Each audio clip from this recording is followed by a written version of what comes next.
Okay, you ready? Okay, this is the Utility Commission meeting, March 9th. Call to order.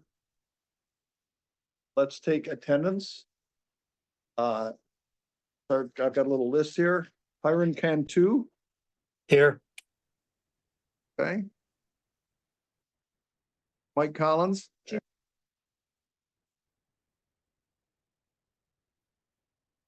Here. Bernie Clark. Ben England. And Bill. Janae is in the waiting room. Back to Janae. Janae, are you here? Probably muted. Yeah, I'm here.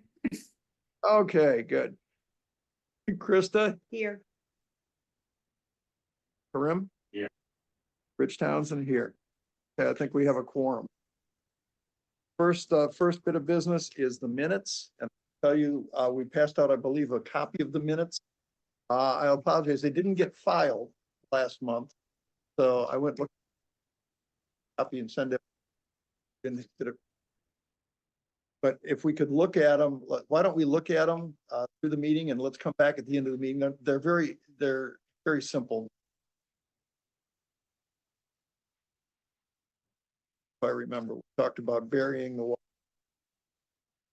Talked about the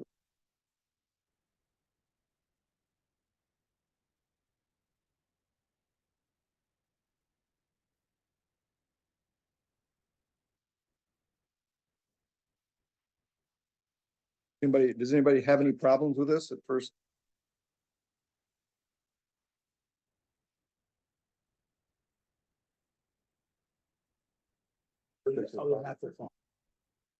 Bob, a couple of typos. Anybody want to make a motion?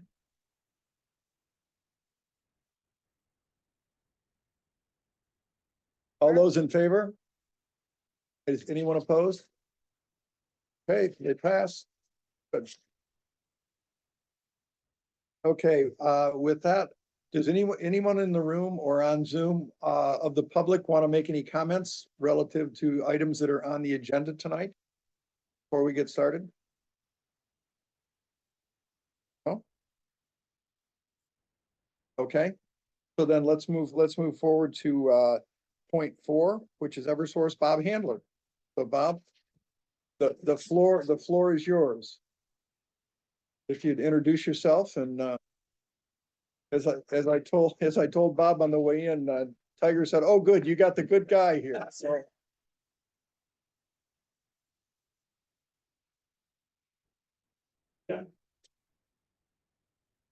My name is Bob Handler. I'm a project manager for the Stanford area Greenwich Infrastructure Department, where our department has been set up to improve the infrastructure in the Greenwich Stanford area, and we've bled over to work through the Norwalk area.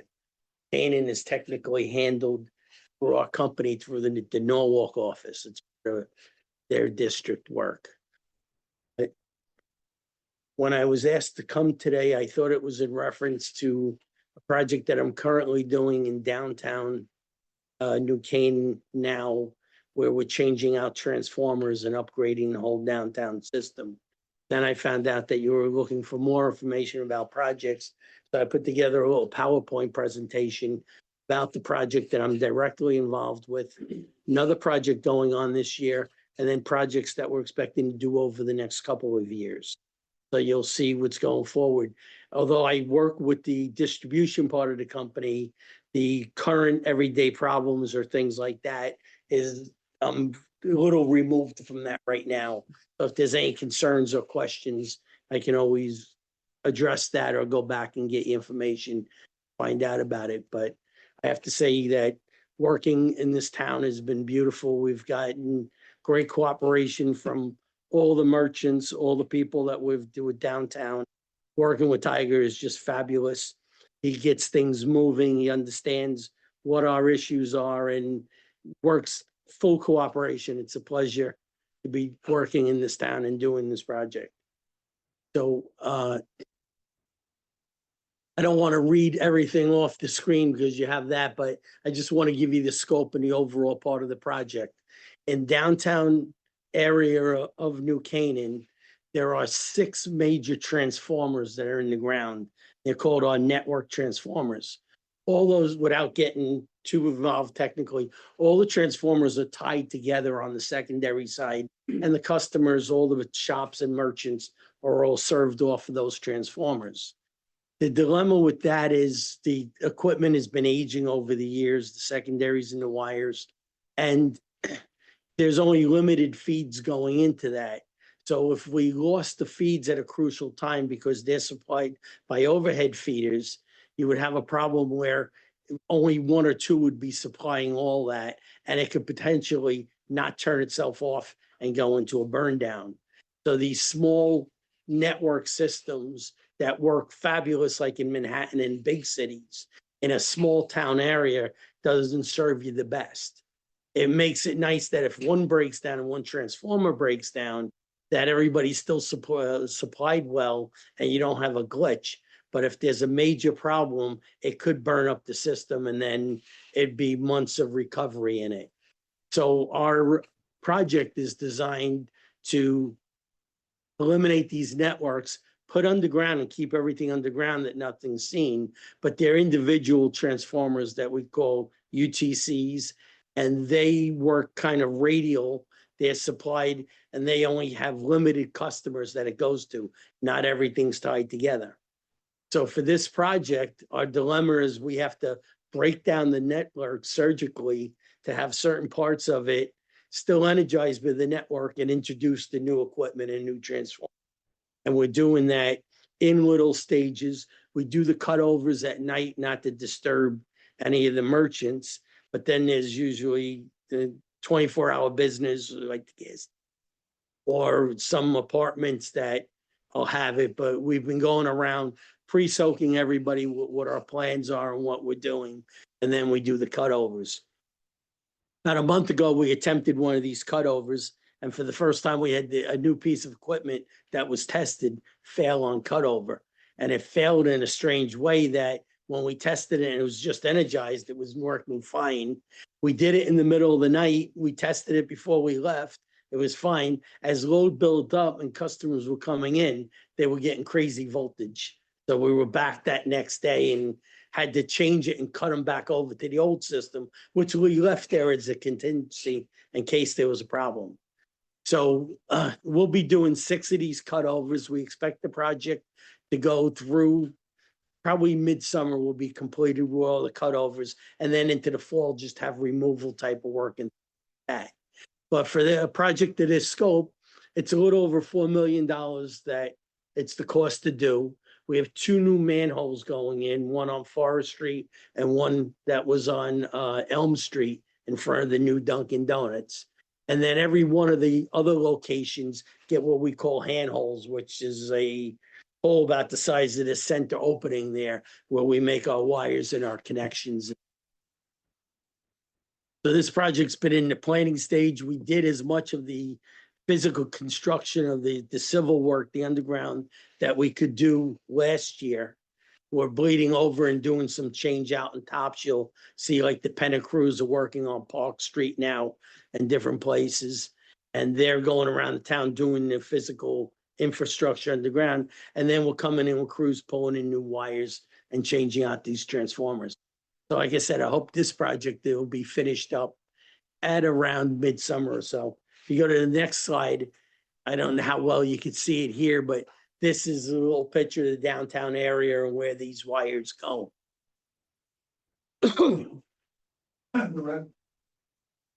Yeah, the red wires through here is what was the existing mains of the down where these transformers were. These little things are where the new bolts are going. In some cases, we're taking out the old transformer, going in the same hole. In other places, we had to make new underground buildings to take that in. So yeah, please to the next slide there. And this is more of a breakdown and specifics of what the stages we're doing and where we are at each place. So I don't know how detailed you want me to go in for tonight or. Yeah, yes, probably, yeah.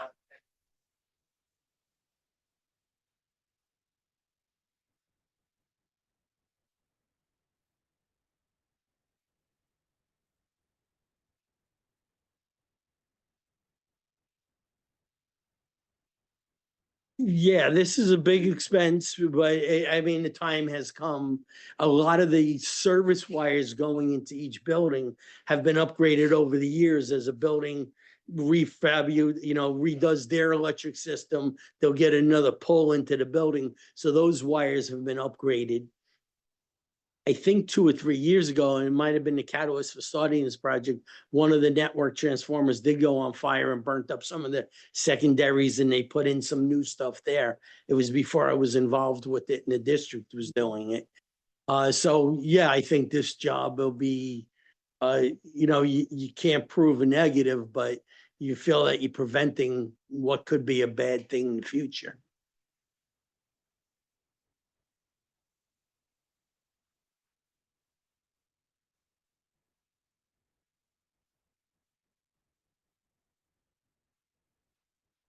Most of the equipment and everything in there is probably since the 1950s and 60s. So you got 50 years out of the best stuff, and another 50 years gets us well another utility board to worry about it next. Yeah, yeah, I would say a long time. I mean, individually, like I said, when we did the job 2 weeks ago, we had a brand new piece of equipment that failed on installation. So you'll have that sporadic failing, but as a system, it's broken down to be in little components.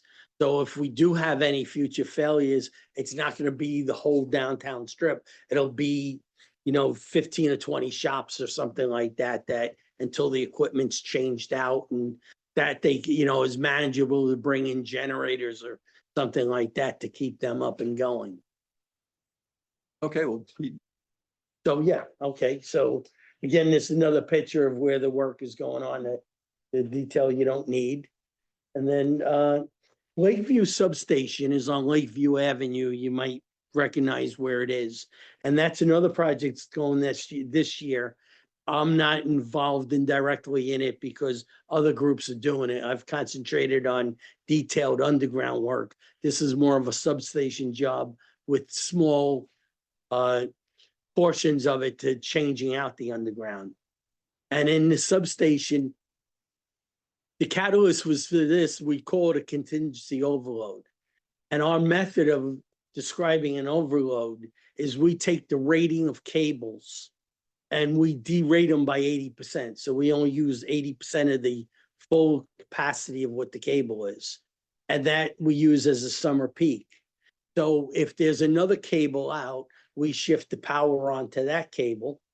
And that 80%, if we go over that rating, we consider that an overload cable. Not that they're running overloaded now, but if other failures and they're there to make up for it, they can handle it. So anything where the other loads are built up on a cable and a cable can't handle it, they have projects to redo it. So this is primarily a job that's in the substation and different cables that we call the getaway cables, which is the underground that runs out of the station and runs up. So for those cables in our substations, they're designed to have backups of each other. And it's branched off much like your house circuit breaker system, where you have one side of breakers and the other side. And those systems, like in your house system, where the circuits might go to the bathroom and kitchen, we rely on one backing up the other. So if the circuit for your bathroom would go out, we plan on the kitchen circuit backfeeding it and going around. So we can't be on the same side. So this is changing our bus configuration inside the station so that if we lose a whole section inside the station, the backups are on the other side of it so we could still feed you. So it's a contingency program for overloads where we have the circuits that are built up. And in case there's a current failure, that there's room to put customers to the other side. It's our backup planning. Is this new technology that you're doing, or is it just maybe the load in New Canaan's got some? The loads are always increasing. The load, we're keeping up with the increase in loads. Not new technology, but a new review of how we look at things. Back when I was in operations in the nineties, and we would bring, I said before that we only load a circuit to 80. We would bring up circuits to 120% of capacity and make the equipment virtually scream. We squeezing everything out of it because we didn't have that capacity. So, and heat is the biggest problem to electrical equipment. The more it heats up, the more it degrades, and you lose its life at the end. During the nineties, when we were working, we didn't have choices. We didn't have enough equipment out there. So it was typically, we ran things during the summer to well over 100% of the ratings. And to the point that New Canaan, like I said, I'm not familiar with, but through Stanford and Greenwich, we would actually put water and sprinklers on transformers to cool them down during the summer because we were running that. So I don't want to say it's a newer technology, but it's a look to the future of preserving equipment and not running it up to capacity. So we've changed our view of how to make equipment last and limit failures on it by keeping it underrated rather than trying to maximize and being overrated with it. So that's I think the biggest change in what's causing or creating all this work. So that's, the intent of that is to make it more reliable. It's all for reliability, yes. So that's what the focus now is, trying to get the network stronger, more reliable, More resilient. reliable, yes. It's all this is toward a really strong push toward reliability, which we hadn't had in the past. In the past, it was maximize capacity, use everything to its fullest. And now the view has changed. And then the attitude was, when we have outages, and we shrugged them off.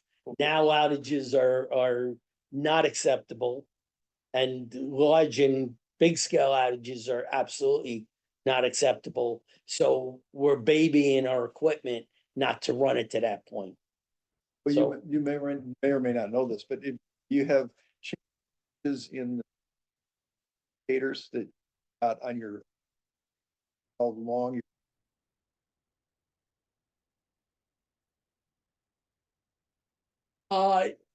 I don't Is there know. I kind of don't a know. design spec set on this that, yeah, we were working at 60 before, now we want everybody working at 80? That's the belief in it. I don't know how, I'm sure it's researched at pay grades higher than mine and before, but it's the type of thing of running your motor on your car, like keeping the gas pedal to the floor or babying it and driving nice back and forth, on the weekend. It's that type of thing, how your kids drive your car versus how you drive your car is the difference. So I think that's shown in, over the years, and I think that they have an expected life to it that's increasing.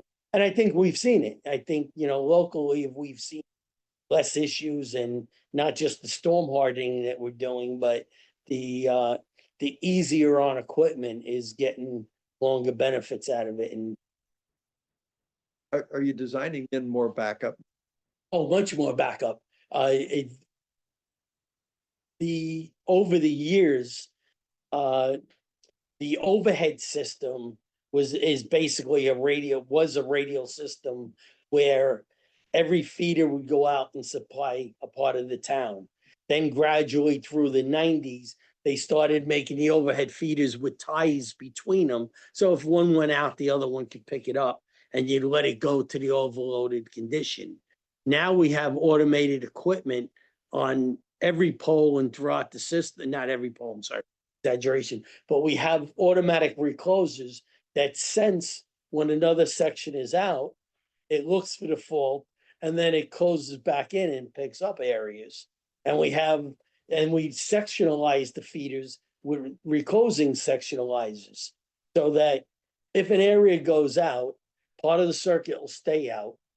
It looks to see where the problem was, whether it was a limb or wires down. It realizes that, and it will stay open in the middle of a section. And then there's other feeders, multiple feeders that will tie into it and bring it back on. So if you've noticed at home, it could be typically during a storm or period, you'll have the lights go out for 2 minutes and all of a sudden it comes back on. Yeah. Because you were in the lucky section that didn't have damage. The system realized that, it isolated where the damage was and it closed in what parts it couldn't. So we're increasing the amount of these road closures.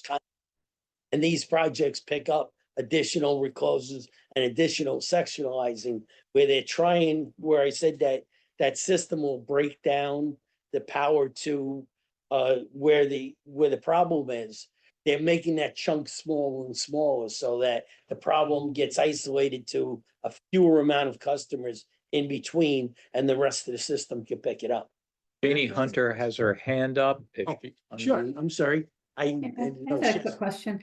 I may have missed this. Who's picking up all the costs? Is the Eversource picking this up, or is the government subsidizing, or is it being passed on to customers? These are pretty high cost projects. Oh, incredibly high. There's no government subsidizing, but our investment in our equipment and our time becomes part of the rate base. The rate base is what we use to charge our customers off of, and it's it's approved by Pura. So all our investments are approved and reviewed by Pura for, first of all, how much we're gonna put in total, and then they look at projects like these projects, and they see that where they're analyzed behind the scene of when we do this work, how many customer minutes we would save in outages. So they look, if this circuit went out and it would take us so many hours to get there and fix it, by installing these reclosers, we pick up these customers that are only out for 2 minutes while things are changed over. And that is tied into a dollar rate to say we save so many customer minutes with this investment. And then it's all taken up by Pura and they review the projects. Then our projects, after they're completed, like our project, they compare, like any business would do, what you estimated would come in at and what your actual costs were and why there was a difference. So you're up to that scrutiny from them as any business would do if you were building a building for something. I guess I'm just amazed because we're a small town and that's a lot of customer minutes you have to save to make these pay off, I would think. But that's great news, but that's just Yes, amazing. but, and again, all these projects, oh, I don't mean to start shouting, but you look like. Again, these are, they maximize, and why they're getting here this year and not 2 years ago is they were doing projects that saved more customer minutes. So the scale of it is coming to the smaller town now because it was in Stamford and Greenwich and Hartford, bigger towns. For those projects and that reliability, whether it's storm hardening or these recloses, were done. Now it's, it's coming your way, but very expensive. You can see by these projects, this is $3 million. And there's a part of the overhead reconductoring we have there. If you go to the next slide under the scope, I explain more details of the Quick swap question. that I was talking about. Okay, Go ahead. just- The 4 million on the first project, 3 million on the second, they both get added to rate base and you're turn on that and then depreciate it over 30 years or something Exactly. like that. So Yeah. It's not expensive through 1 year. No, it's But not it's expense. No, we'd be out of business if this was, Got so it's capital investments. And it's spread over the entire customer base, just not the New Canaan customers, right? Spread out over Massachusetts, New Hampshire, and any place that has the Eversource name on it. Yep. That's why it's affordable on a larger scale like that. doing the same thing up there too, though. Yes, oh yeah, it's around the system and based on need and improvement and, scrutiny of the Pure of where we're doing it and how. But and the last thing where it says modify existing loop scheme at Lakeview, that loop scheme is what I was describing as those recloses that do the back feeding when a circuit has an interruption or problem on it, whether it's a tree on the wire or a pole crashing into a car and knocking out the pole and taking down the transformer. car crashing, said that backwards. didn't it? Yeah, the poles don't hit the cars except driving. Uh, Depending on where you are, it's frequent enough. I mean, you would think there's about 50 feet between poles, but people always mind to drive off the road where the pole is now, in between that 50 feet. But yeah, it's frequent enough though. And I mean, in cases, we try to put them in the best spot that doesn't, but we can't plan on the best thing. All right, next project, well, this is again, maps of this project, the ones in hard to read and we could break it down if you want a detail, or I could talk in general about the next project. Whatever you'd like. Can we get a copy of this as well? Yeah. Okay, Oh, yeah. good. Yeah. Bob, we gotta get a copy of this. Okay, this is a smaller scale project that's only going to be going in next year. And this is part of our underground system, the underground cables. The PILC stands for paper and lead cable. And the old technology going back from probably Mr. Edison up through the 1980s was high voltage cable. Now, this cable is up to 13,000 volts or 27 volts. That is 27,000 volts. As comparison to the outlets is 120, not the thousands. It was wrapped in paper and it was oil soaked paper to become dielectric, so it wouldn't bleed off the ground and short out. And these cables now that are paper and lead are beyond their useful life. So as we discover them in the ground, problems or not, we're just pulling them out, so they're not problems in the future. So this is the scope of 136,000. It's 1,800 feet of this cable. Yeah. Well, the amperage is the amount that will flow through it. So if you, right, so if you think about it, the amperage is what puts the stress on it, but the voltage is what wants to bleed off the ground. Right. So your insulation is protecting it from what it's bleeding off to. So like a garden hose, the voltage will make it break, but the size of the hose lets you have so much water come through it.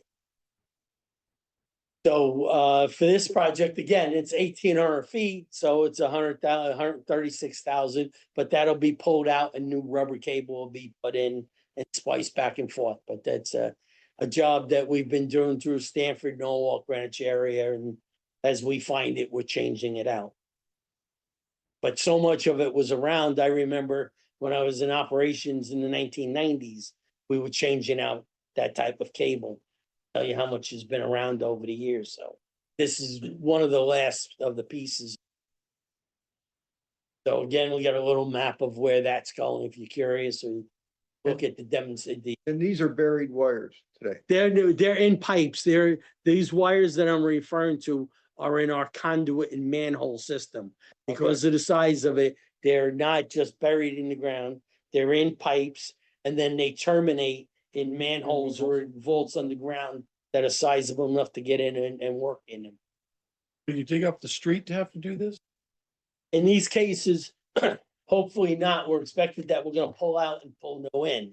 But sometimes Just gotta because be of the done. age, sometimes it'll be old conduits that are in the ground, because now we got new plastics that are encased in concrete that probably last forever. But back in the day, it was actual tar paper that was wrapped in tar and everything like that, or clay pipes that were used.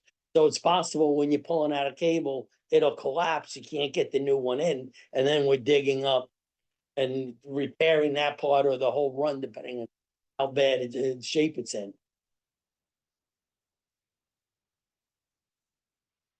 And our last project is the Lakeview, and that's our 31A substation. And what we have out of that is over the design over the years, we've had multiple feeders. Like I described before, there's Getaway where it comes out of the substation, rises up to a pole and it goes overhead. Up and down Lakeview Avenue, we have 3 circuits on one pole, which right now, in the years that it was done, it was anything went. If you had room on the pole, you fit it on. Now there's a concern, if one car takes out a pole, you'd eliminate 3 circuits. You wouldn't have the ability to back up something with that like that. So this project is to eliminate the 3 circuits on a pole. So it's, you can see, it's another almost $4 million job because there's no choice but to go underground. We can't have multiple pole lines on this done. So it has to go underground, and that is gonna be digging up the ground, putting in manholes. And then they basically have to be around 500 feet apart, because that type of cable, the reels are of a size, you can only get about 500-600 feet, maybe 700 on one reel. And since you can't splice it inside the duct because it's limited, the manhole places. So it's gonna have several manholes, 3 new manholes installed, and then all that digging. So a big portion of that job is gonna be the civil work on it. And that's again to eliminate the possibility of a contingency that a truck hits the pole, or I think, you know, circuits like that, they've been very conscious of trimming around to avoid tree problems, but can't protect it against anything, everything. And that's a 2026 project. So as far as the project work coming up, that's what we have for New Canaan on our immediate Are radar. we getting our fair share of fixes here? I think so. Good. I think so. Yeah, I think, I don't know, not sure if it was timely or you're later in the thing, but we're getting to it and we're doing it, and it's a good year.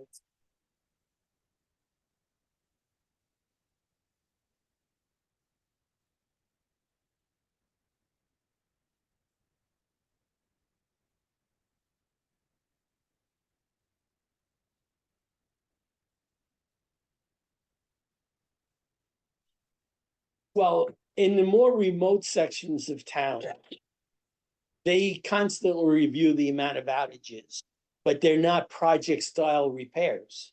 So there's always reviews after storms and quarterly, and there's an engineering group that is our asset management group. And they just review outages that come in the night before, the time before. And when something happens on the overnight, they look at it, determine animal cause, tree cause, or whatever. And when a certain area gets like a 3 or more hit, the engineer goes to town on it and says, what can I fix, change that? Now, as you're in the more outskirts of it, it's not a project scale repair. It's something where they'll say, we need another fuse out there to sectionalize it, the fuse. Or there's new devices they call trip savers, which are like automatic fuses, and we're gonna break it off. So in the past year, we've had 3 outages from this point on. We're gonna break it up smaller so that not everybody's gonna see it if the same incident happens. So it's not project scaled work, but it's constantly working to improve and eliminate the outages. Right. But dealing with the.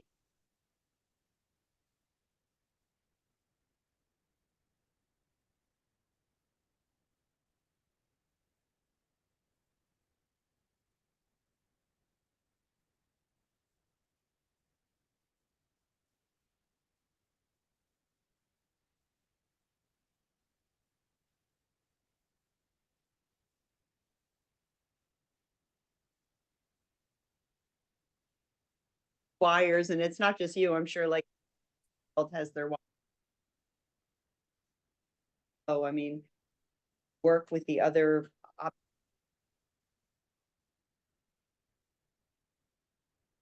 Unfortunately, nobody is working with Optimum or the other vendors. The cable companies are the towns and our nemesis because they have little pressure. Their reliability is not a problem. If your cable TV goes out, you might call them mad as hell, but you're not in the dark, or they don't have the pressure where we do from the state to get the lights back on. So we're concerned about bad poles. Yeah. And the way Connecticut has worked over the years, whoever set the pole last is the custodian of the pole and the replacement person.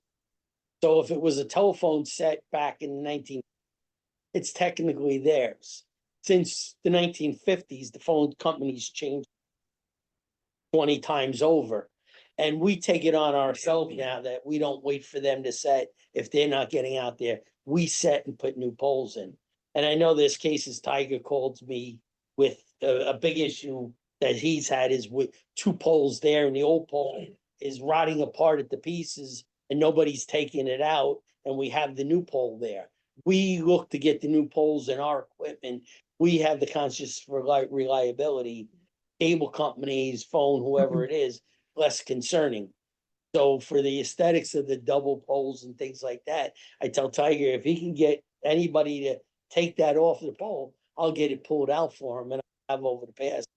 We can work together with it. And like I said, Tiger's been such a pleasure to work with that I try to bend over backwards and if he sees a split pole or a problem, I get a hold of the district for him and I get somebody to look at it. So through him, we try to do things, but hard to respond to every citizen that'll call in that I think my pole is cracked. I mean, somebody could look at it, but people will pass by and say it's not so bad or anything.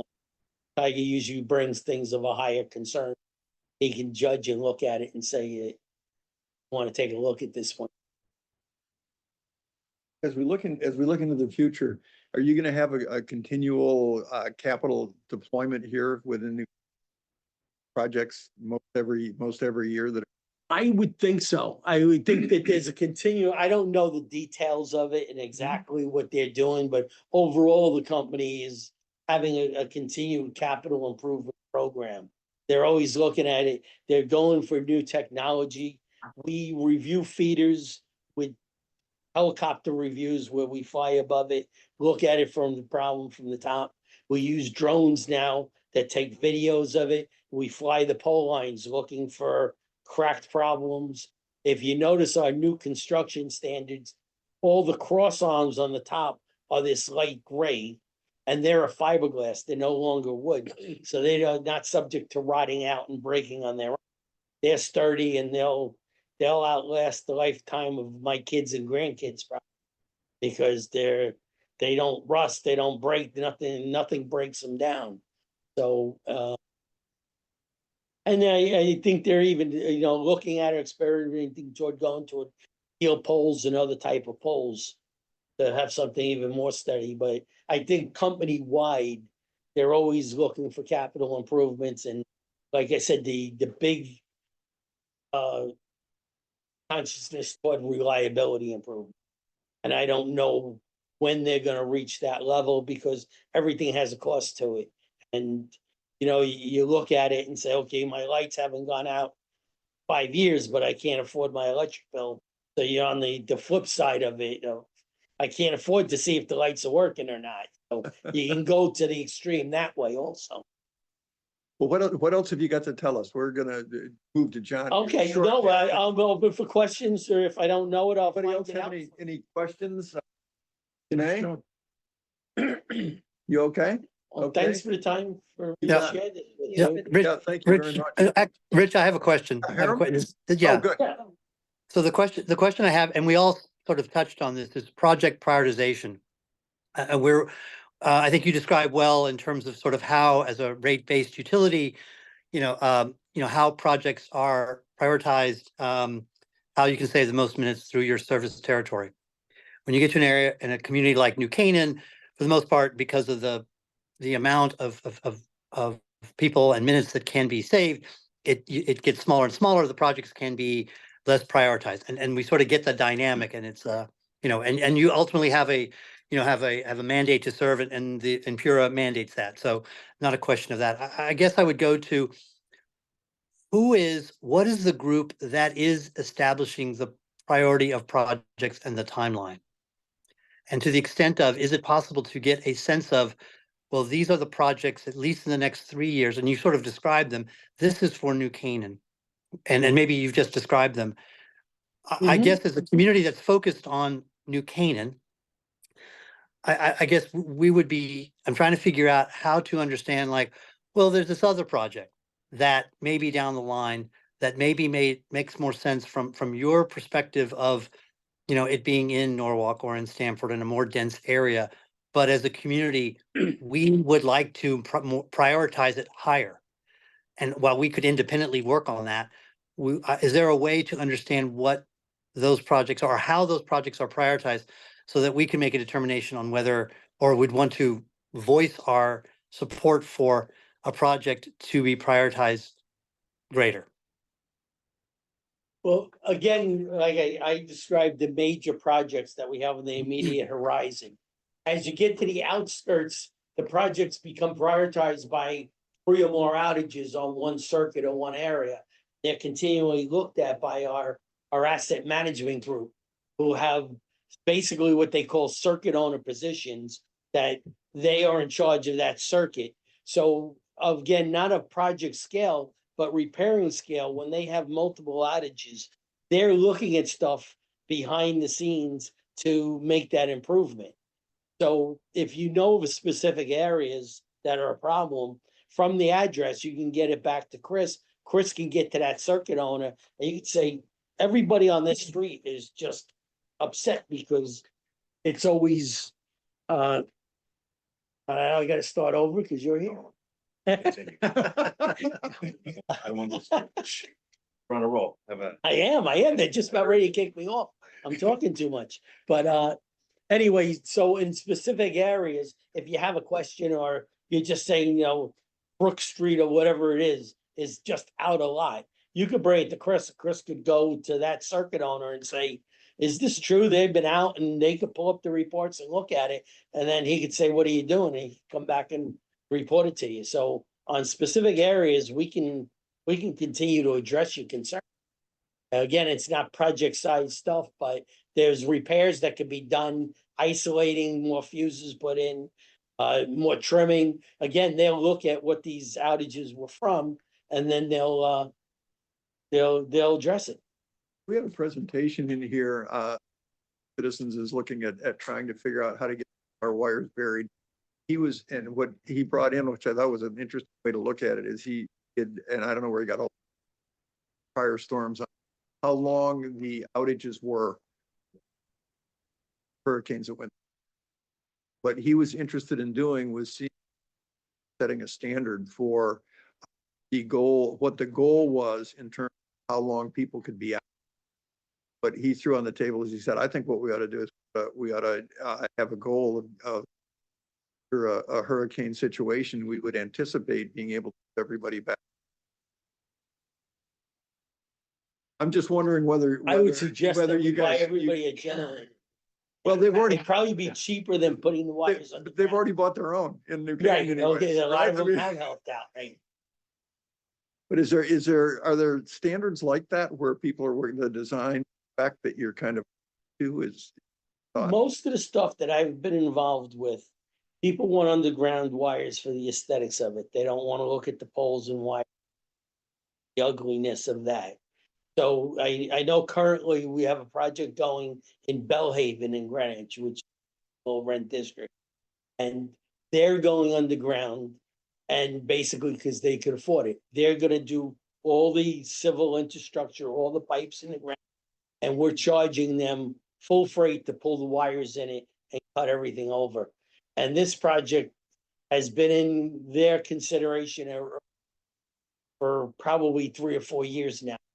And any area that wants to do that, again, I don't know the exact path, but Chris could find it out for you. You could say Brook Street wants to go underground, and they have a system where they would give a broad brush estimate and say, okay, it's $1 million. You're ready to ante that up. We'll go for it. And then if they're like, yeah, I think I might do it, they would say, okay, I want a specific estimate. And the company would charge like 10% to do that estimate. And it would be refundable toward the project if they went ahead and do it, because there's a lot of design. Sure. To get a detailed estimate, they gotta be, so it's possible to do. But when you hear the numbers, it's scary. It's the numbers. Is Eversource currently doing those kind of calculations, calculating whether the reliability improvement are Not you that get a it- return on or not? Not that I'm aware of, because reliability and fast restoration is still overhead, no matter how bad we're damaged. And if you're underground, it doesn't mean that it lasts forever. Right. And when you have a problem underground, Problem. then you're really gonna know what it's like to be out for a while, because it's hard to find underground stuff. Right. Some of them are very difficult to locate, and then the repair is bringing in an excavating company, so. It might be great in a storm, but when it goes out because of equipment failure, you're gonna have a tough So way he ought of to, it. he ought to talk to you. About.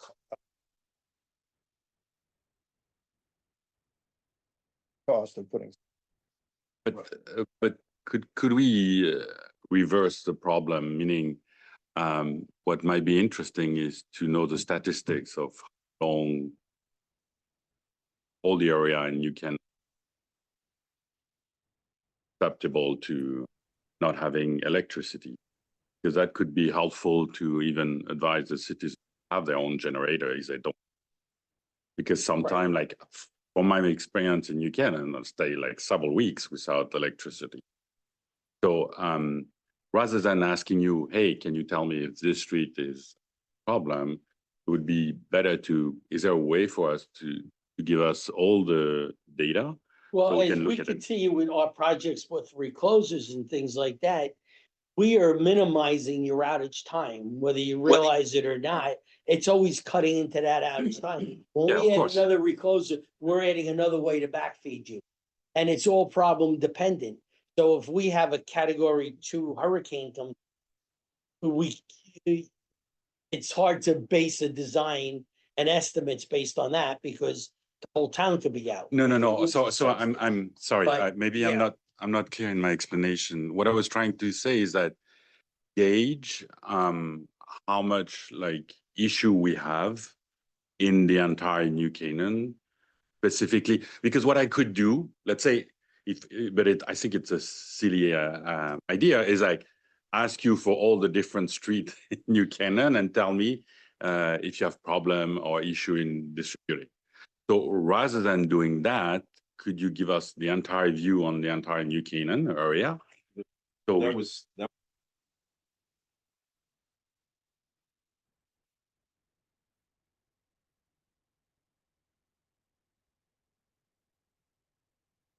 cool, time, yeah. right? Okay.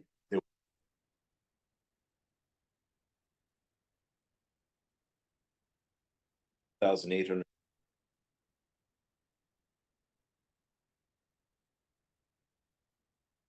That's perfect. good. So the only He's hired, yeah, I No, don't no, know no. those I get to read the I cheat didn't sheet. even, yeah, Okay. I didn't even know those Oh, numbers. That's sorry. great. So the Okay. thing that where I'm not maybe clear enough, that's perfect. Right. However, this is dependent on where Well, you then at cannot. that point in time, we'd have to ask them how they got. That there's a would be backup to that date. that would We be can ask great. for that data. So could Yeah. we have the data, because Chris, you might we be able to could get find a out sort from of a Bruce and his heat- group, because we- we do have what I described before as circuit owners what that are I'm in charge of the circuits through there. So they'll know what circuits are New Canaan and which ones and how long they've been out. so give you because that that little would map. give us a heat map of where are the problem, and that we could be proactive by saying, hey, make sure you have a generator. This might be a project later on, but we know that it's area that has problem, right? Can guarantee where I am, like when there's a storm, I'm out. It's guaranteed, right?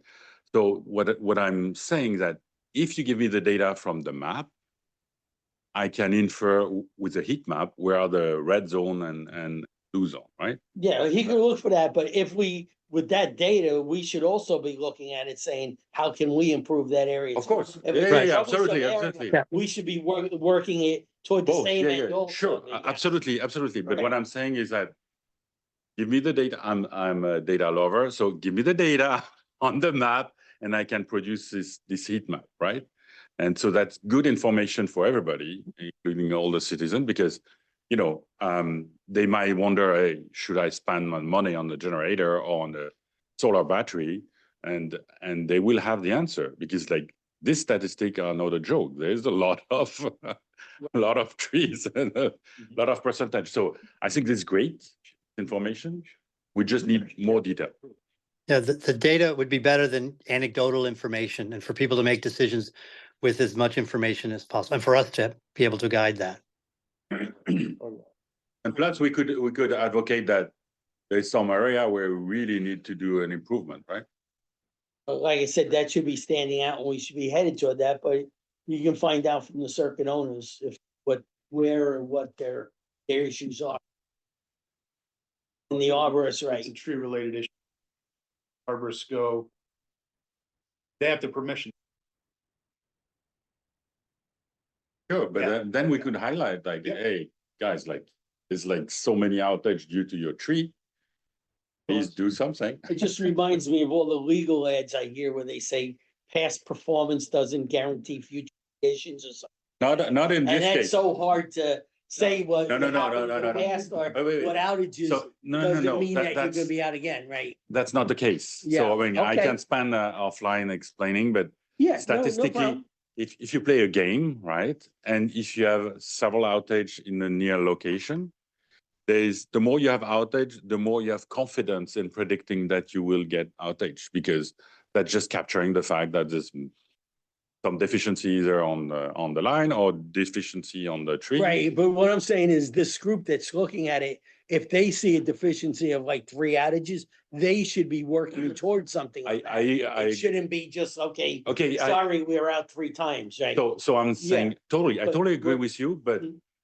the fact, what I'm saying is that we could be proactive in the sense your company is not going to address all the problem, you know, because you have a certain amount of Limited- resources and money that you're going to invest. So we just can be proactive by saying, hey, this red zone, the citizens should do something. They do it or not, but at least it would be helpful for them. Let's, this is a great conversation. Let's see if we can take that offline. Can we do that with you, Chris? Yeah, Correct. but Yeah, Chris can absolutely. find out And more. and we'll You get guys Rick can involved. share. The circuits, yeah. Okay. get to Yeah, specific- Yeah, thank you. Any other questions, but we got to move on to gas. Yeah, no problem. Because gas happened in town over the last several years, and the man behind it is sitting in the front row. I warmed up the seat for him so he can go at it. Thank you, for thank you coming. very much, Bob. Yeah, That was thank really, you. that was really good. So for everybody on the phone and on the television screen, this is John Farrelly. And he is the musician for natural gas in New Canaan. So with no further ado, let me just turn it over to you, John, if you'd tell us how we're doing, where we're going. Brave, your mission is brave to have electric and gas come the same night. Give you credit. Following Bob. For me, but typically electric does come. Everybody needs a. All right, so we'll Should we replace electric by gas? go. Certain facilities right within town. Utilize gas to. Especially the schools. And a side note, like, you know, we hear a little bit in the news that like gas stove can be thing. I would like to get your opinion on. Share my, We talked about this before the meeting. Chris. Oh, you did? The meeting didn't talk about it, but Okay, good. John and I chatted about it. So why don't you give us where we're going and then we'll open it up. so. Unlike electricity where. They have to continue. System and. Natural gas. Infrastructure.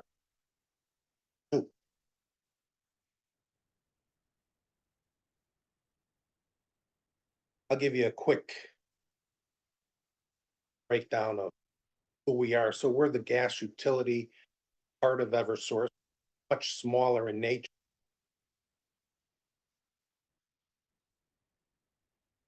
Quick. Cap on how brought gas.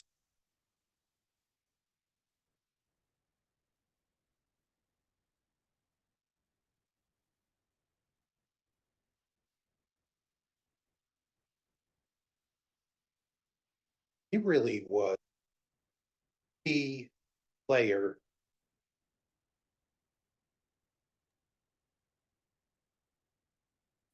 Hello, Give a lot of- we've lost the audio. It keeps going out, so I don't know if the microphone's not nearby, but we can't hear. So. So, yeah, so that's about Mike. Great person. I worked with Mike and then Mike actually hired me as a supervisor many. Still there, which is good. I'll show you some signature projects that we've served within town. Ongoing work within the town. Who the key contacts are for. Looking forward and some. Okay, so Eversource Gas, we're combined with Massachusetts. 600,000 gas customers in Massachusetts. 230,000 or so. 800 and. Natural gas is a fuel that is produced right here. It's safe. What we do is deliver net. That's what we endeavored to do with the town. Bringing natural gas in. Back to.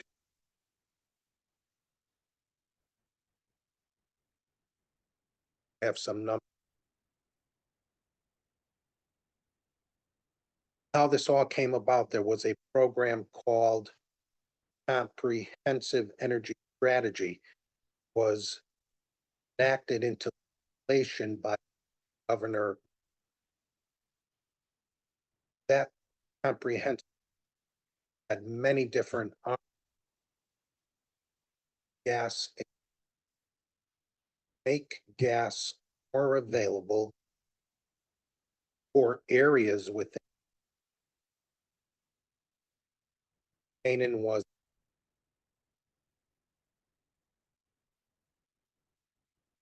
Falls and. From the town that. That's how. Came into the town of. Looked at the projects that could help us. Call our key anchors. Then we take, you take those. High school, facts, middle school. Wastewater treatment plant. Build projects off of. Larger. That's how we. Of streets of which listing.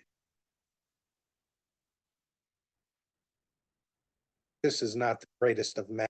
This is showing you in blue. Towns in Connecticut and Massachusetts. Served by natural. Know that in the state of Connecticut, there are 2 other gas. But we have what are. Shies. New Canaan is Eversource. Connecticut Natural Gas, they take care of Greenwich. They also take care of all of Greater Hartford. Southern Connecticut. Greater New Haven. Bridgeport. Okay, so. Ugly spreadsheet, but lots of numbers. What are key numbers to look at here? Look at the bottom right. 43,044. Called.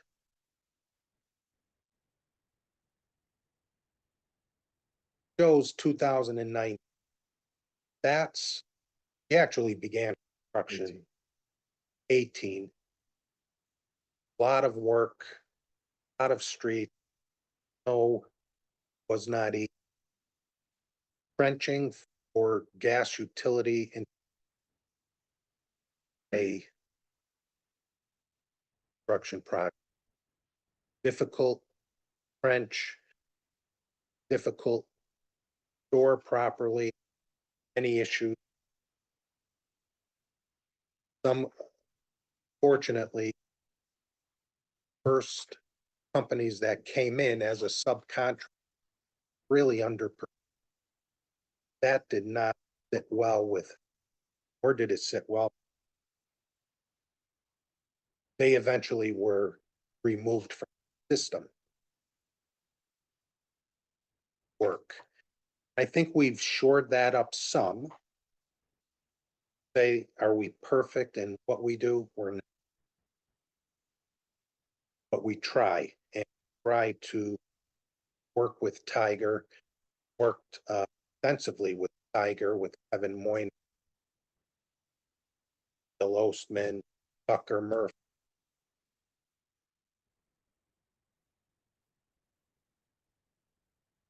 That's key that you know with our main install. That's a lot of gas. So again, think of this program and gas expansion program and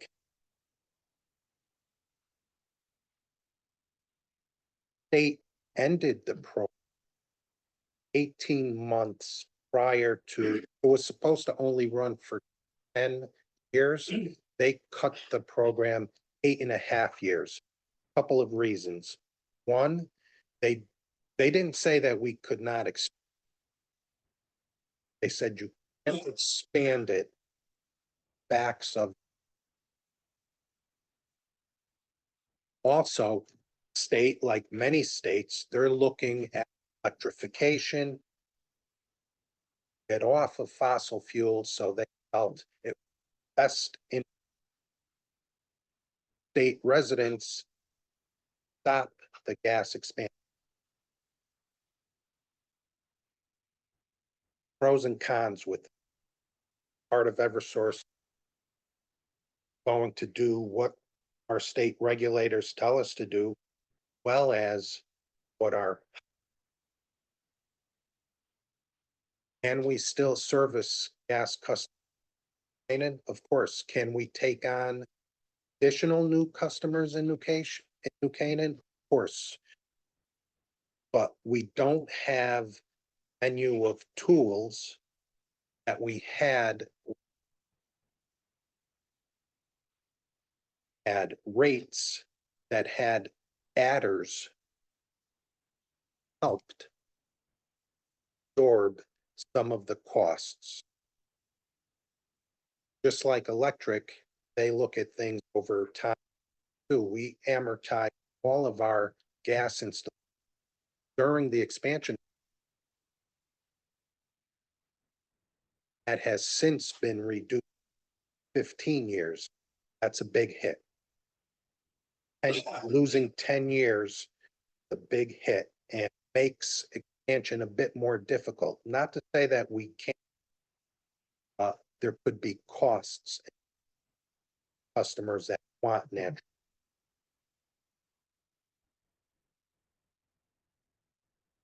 So here's just some of the highlights of what we've done through last year.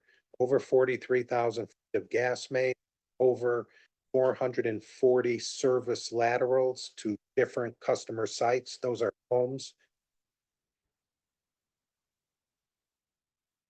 That 888 meters.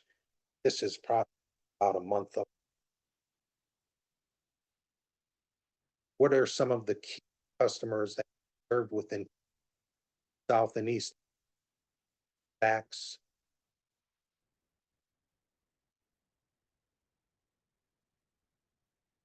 A wastewater treatment. All that.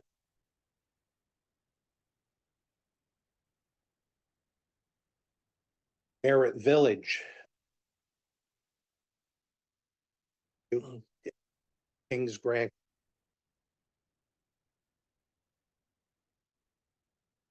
Walter Stewart. Housing Authority.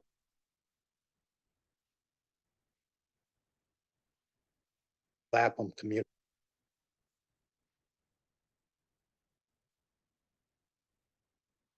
Two top bullets were resiliency. Had to run gas main. Walk and come in here. That was a lot of the work had to be done. That's backbone.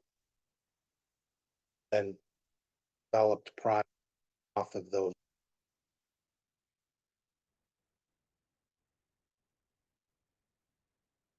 That's a tough. This shows some of the coverage, lists streets back today. I said, let me take a look at these. Sure enough, there were 3 streets listed that we don't have gas. Hoyt Street, Colonial Court, or Tommy. I don't have gas. Yet they're showing.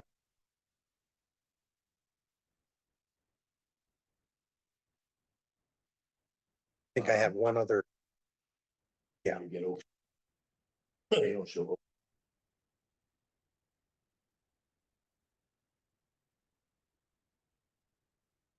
Might be.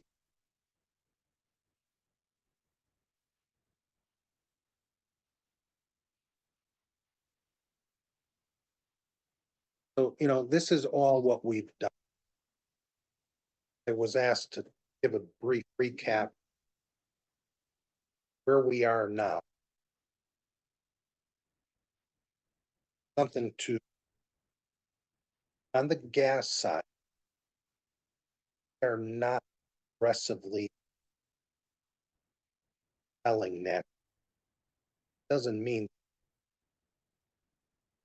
And I have more projects. Well, Connecticut's state and federal project, city project, residential project, any commercial. Not that much. Serve most large.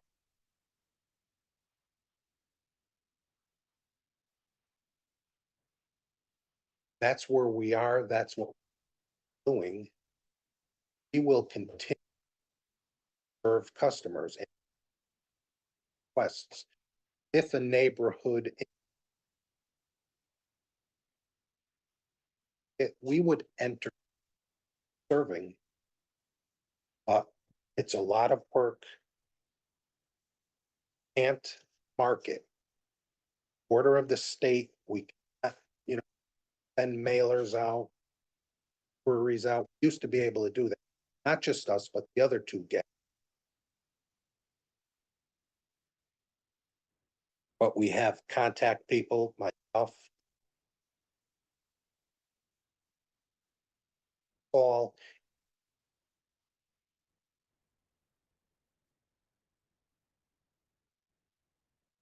Do accounting.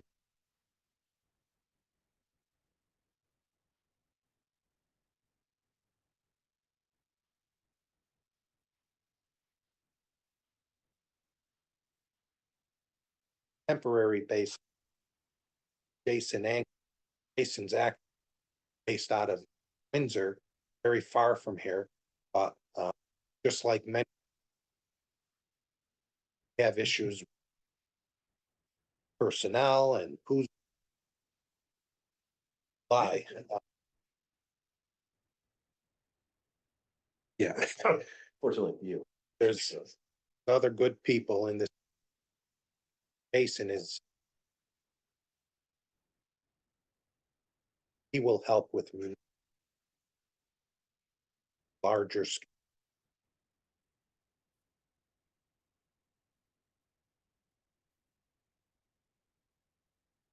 In general. All know gas. Well, gas. Falling arm. I don't think it. Even think. Or smell. See, but our company. We're mandated to respond very timely. I think during the week, 30 minutes. 45 minutes. Springtime is coming now, fall before you dig, people digging in their.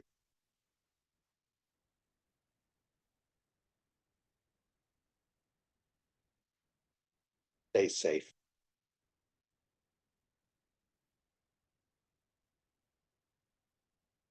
Restoration, that's. Beautiful town. Tell my wife.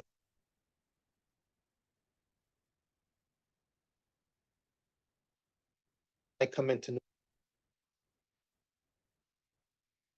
I feel like I'm in a. This is not the. Understand. Road restoration. Doesn't. Will tell you.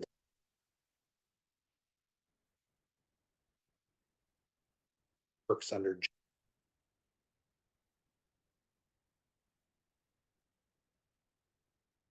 They're both very Tiger, so that's a good.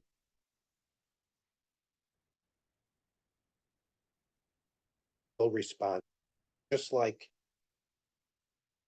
Don't want. We don't want roads. Poor shape, it gives us a bad. Better, we have to continue.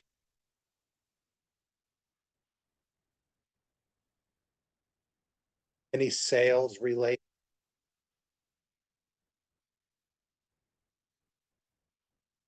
There'll be someone that.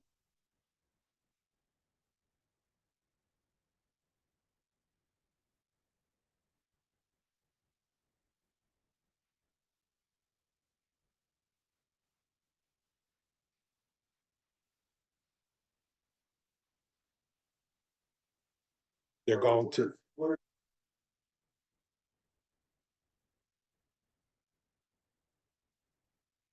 So you have to have an idea. Gas equipment, what you would like to install. Is it feasible? Is there gas nearby? If I'm not. Really can't help you, but if I'm close, then we need to look at that and see what does it take. To do that business. I'll say a couple of things. Through the last 5, 6 years, worked within. Black. Customer. Serviced. Some commercial customers. One of the. Initially was. Fire marshal. A lot of the propane tank. Which natural gas placing pro. The avenue to do that. I'll tell you, there's been little. I'm surprised of that. Because other towns. Do typically restaurant. Those are the first.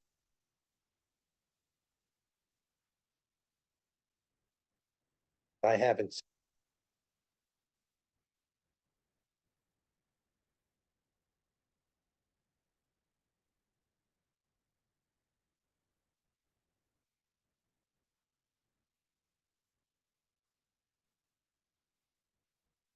Getting hooked.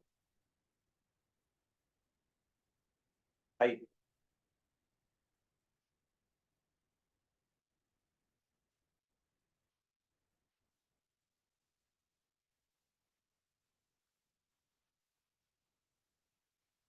Maybe.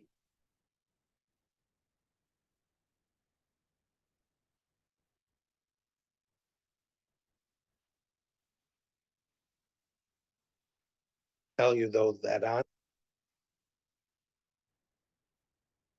Program, nor will there be. That is a. Not only could there be a cost to. They're bigger expense, more likely.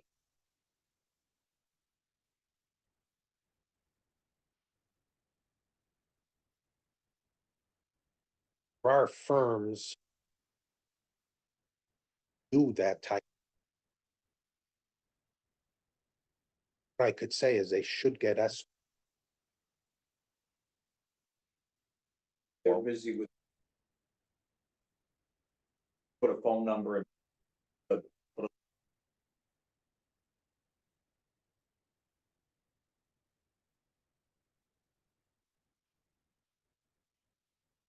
They can. Can. You.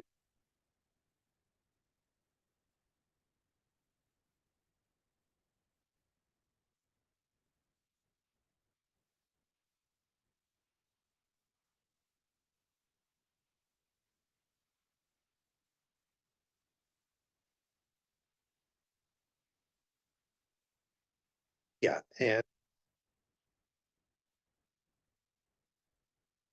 tough issue. Industry, and it's a tough too, because I've spent 40 years working hooking gas customers up and describing all the good benefits of efficient. Now we're hearing that, okay. Footprint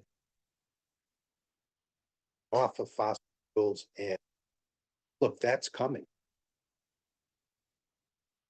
Do we say that natural?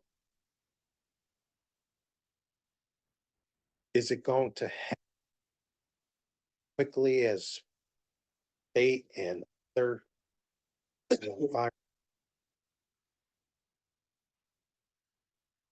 big under? We'll say that Massachusetts, they have some cities in town.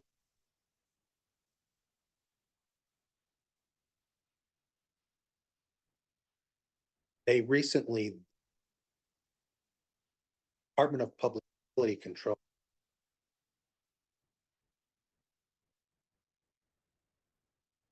of the things, they have a developer called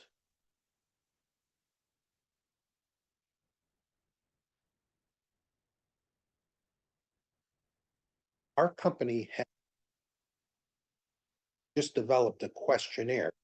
Has to be all questions that looked at. You looked at geothermal, looked at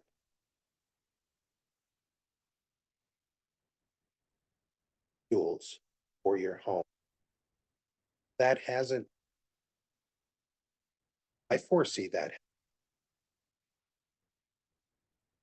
That's, do I think now?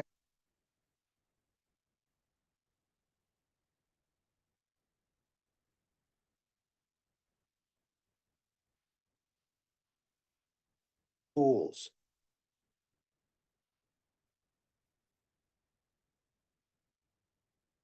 Oil.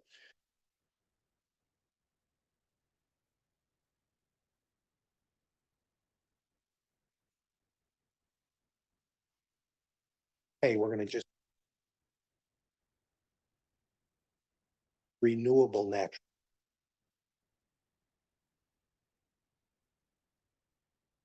Waste.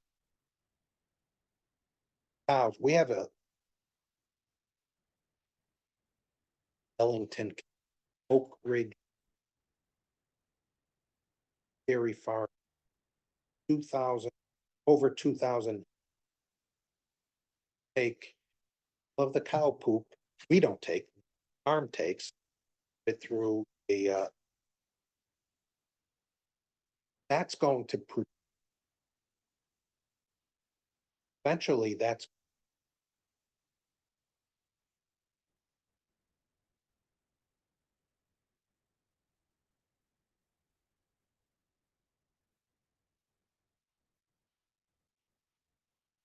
struggling right now. Weird.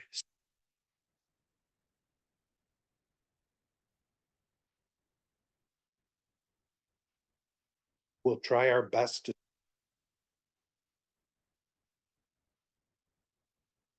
Again. All of the.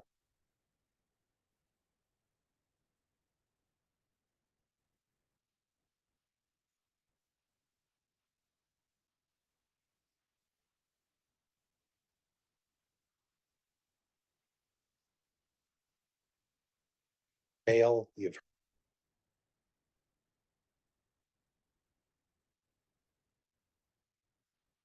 Of the Midwest.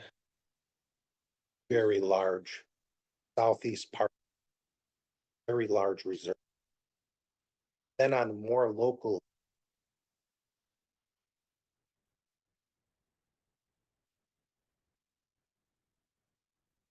Billion.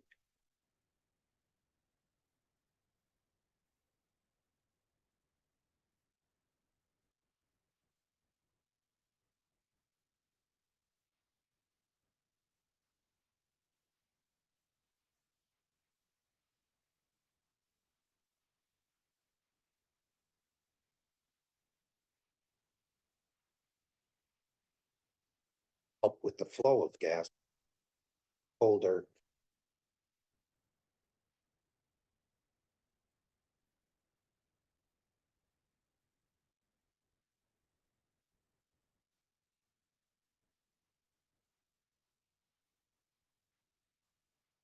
So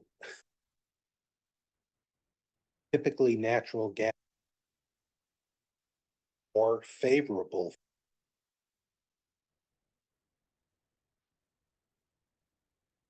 We also have a price propane, oil and net close through the years. Lower than oil. They're our main. Sometimes where we've been higher. So, you know. Of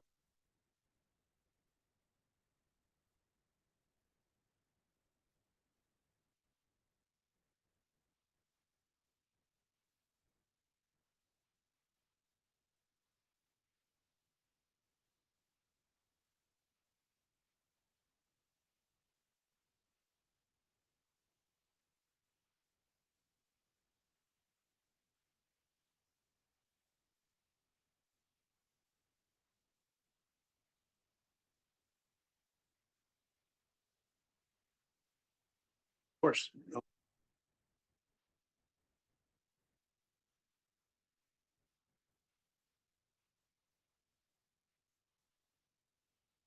Anytime you'd like a follow-up to the project, says. I can tell.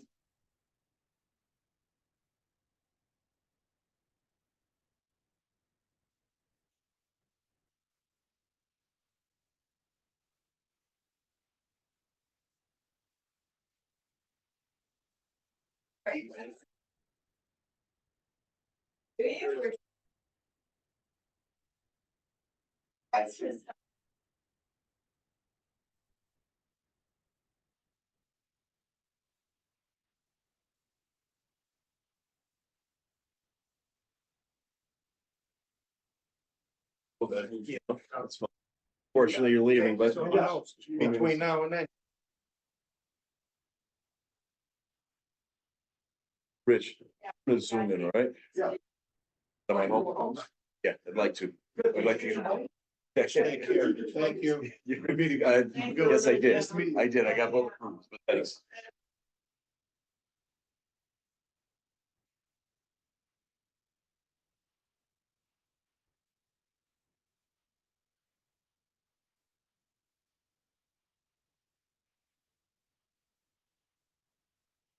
Well, even.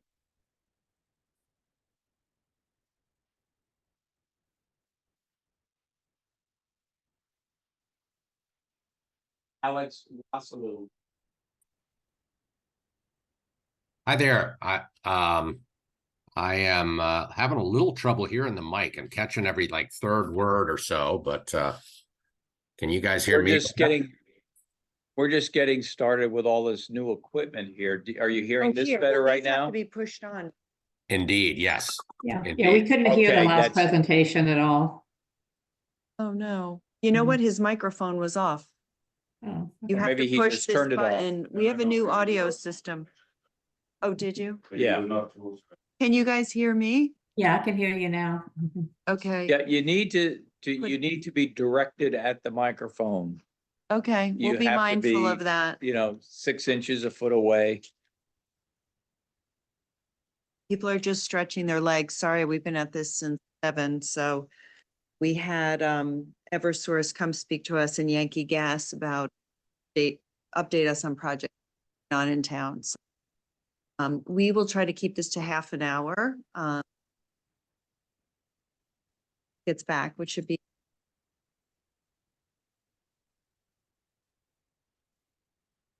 And everyone has a copy of the proposal. Okay, great. Can you hear us okay, Krista? Yes, you're One, good. 2, 3. Great. Okay. Yep. Thank you for your patience too. We can control the volume in here from the people presenting land. So you can just turn us off when you get bored, right? Yeah. Are you guys still traveling? I know you were traveling the other week. No, I think we're all at home right now, so that's a good thing. Yeah, everybody just came, a lot of folks just came back from Barcelona, where the world gathers once a year for all things mobile at the Mobile World Congress. So exciting, always exciting to see the new innovations and, you know, everything that depends on mobile these days. The ecosystem is growing every time you go to that show, that's for sure. I'm Awesome. going to pause the recording. No, there wasn't a vote, but everybody left the room.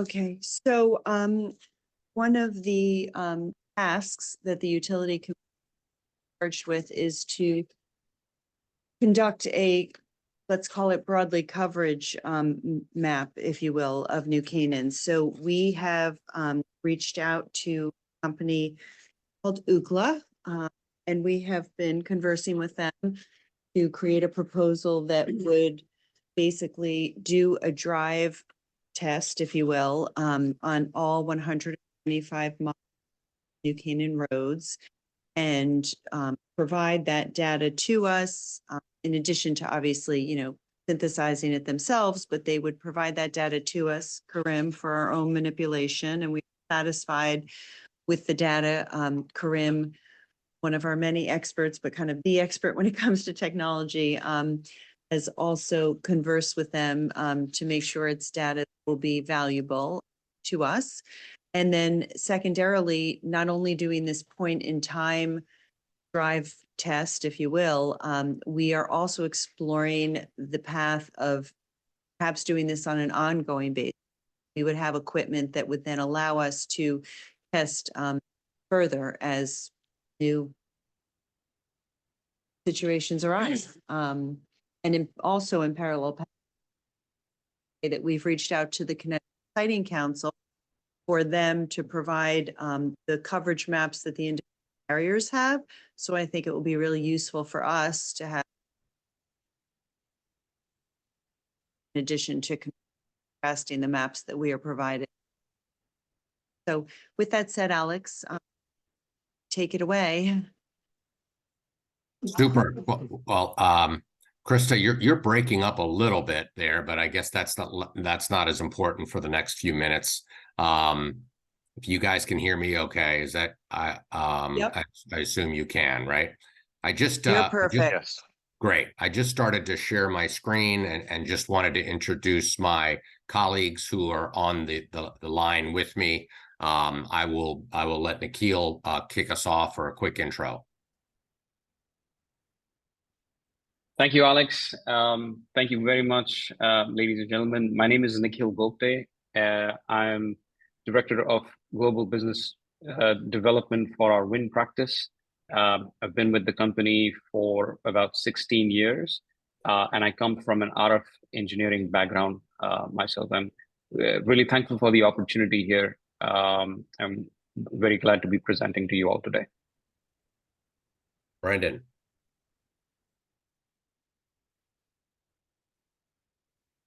Oh, maybe Brendan, you there? I know he was on before. Well, I'll just go ahead. He's still connected. He is muted, so he has to unmute himself. Okay. Well, I'm just going to, I'll just proceed because I know you're already behind schedule today. My name is Alex Wassilou. Thank you so much for the opportunity to present to you. I'm responsible for business development for Ookla here on the East Coast. I'm based in the Washington, D.C. area, and have been talking on and off with Krista, with Richard Townsend, and then Karim lately. I guess it was within the last couple of weeks we talked to Karim as well, and we're really excited to be able to present to you all this proposal today. Just for those who don't know us, Ookla is not exactly a household name. In fact, I've been lobbying for quite some time that we should just change it to the product that most people know us for. If any of you have moved lately, I know lots of you have struggled with mobile connectivity issues. You might have run a speed test. Well, speed test is our product, Ookla's product, and that's the product that most people know us for around the world. You know, Ookla ourselves, we are a company that's focused on connectivity, whether it's mobile or broadband. We collect as much data as anyone does around the world around network performance and availability through all kinds of different data sets and tools. And we'll be talking specifically about one tool set called WIND and our drive test practice tonight, which is one way we collect data on networks, in this case, wireless networks. So why should you do a project with Ookla? We've been in this business for multiple decades. We collect data on network performance every day on an ongoing basis. That speed test app that I just showed you is an app that people hit the go button 18 million times a day around the world. Okay, so that is that when someone hits the go button, whether they're out and about in the New Canaan community, perhaps they're connected to their wireless provider, then we're running a wireless speed test there. If you're at home, you may be running a broadband speed test, a fixed network speed test on your Wi-Fi network, right? So what we do when we get, when someone runs a test, the consumer gets the information, but so does Ookla back at the mothership. And we have large data sets of mobile and broadband data that we call crowdsourced data through this app. Through the years, Ookla has also acquired several businesses that collect data through different tool sets. I come from a drive test background, a company called RootMetrics, where we're actually driving the country here now at Ookla. Every 6 months, we're driving all 50 states and 125 big metro areas. So we have a lot of experience drive testing. So we have an ongoing practice that does that drive testing. And most of the major service providers purchase that data as a third-party credible view of what their networks look like, because they don't just want to get their own network performance from their own telecom engineers. They want a third party to look at it as well. So we have this ongoing practice called RootMetrics that does drive testing. And then lastly, we also have a tool set called WIND. And we use that tool set for all kinds of different projects when we do bespoke work like yours might be, where we're actually being asked to drive a specific area for a specific town or for a state, right?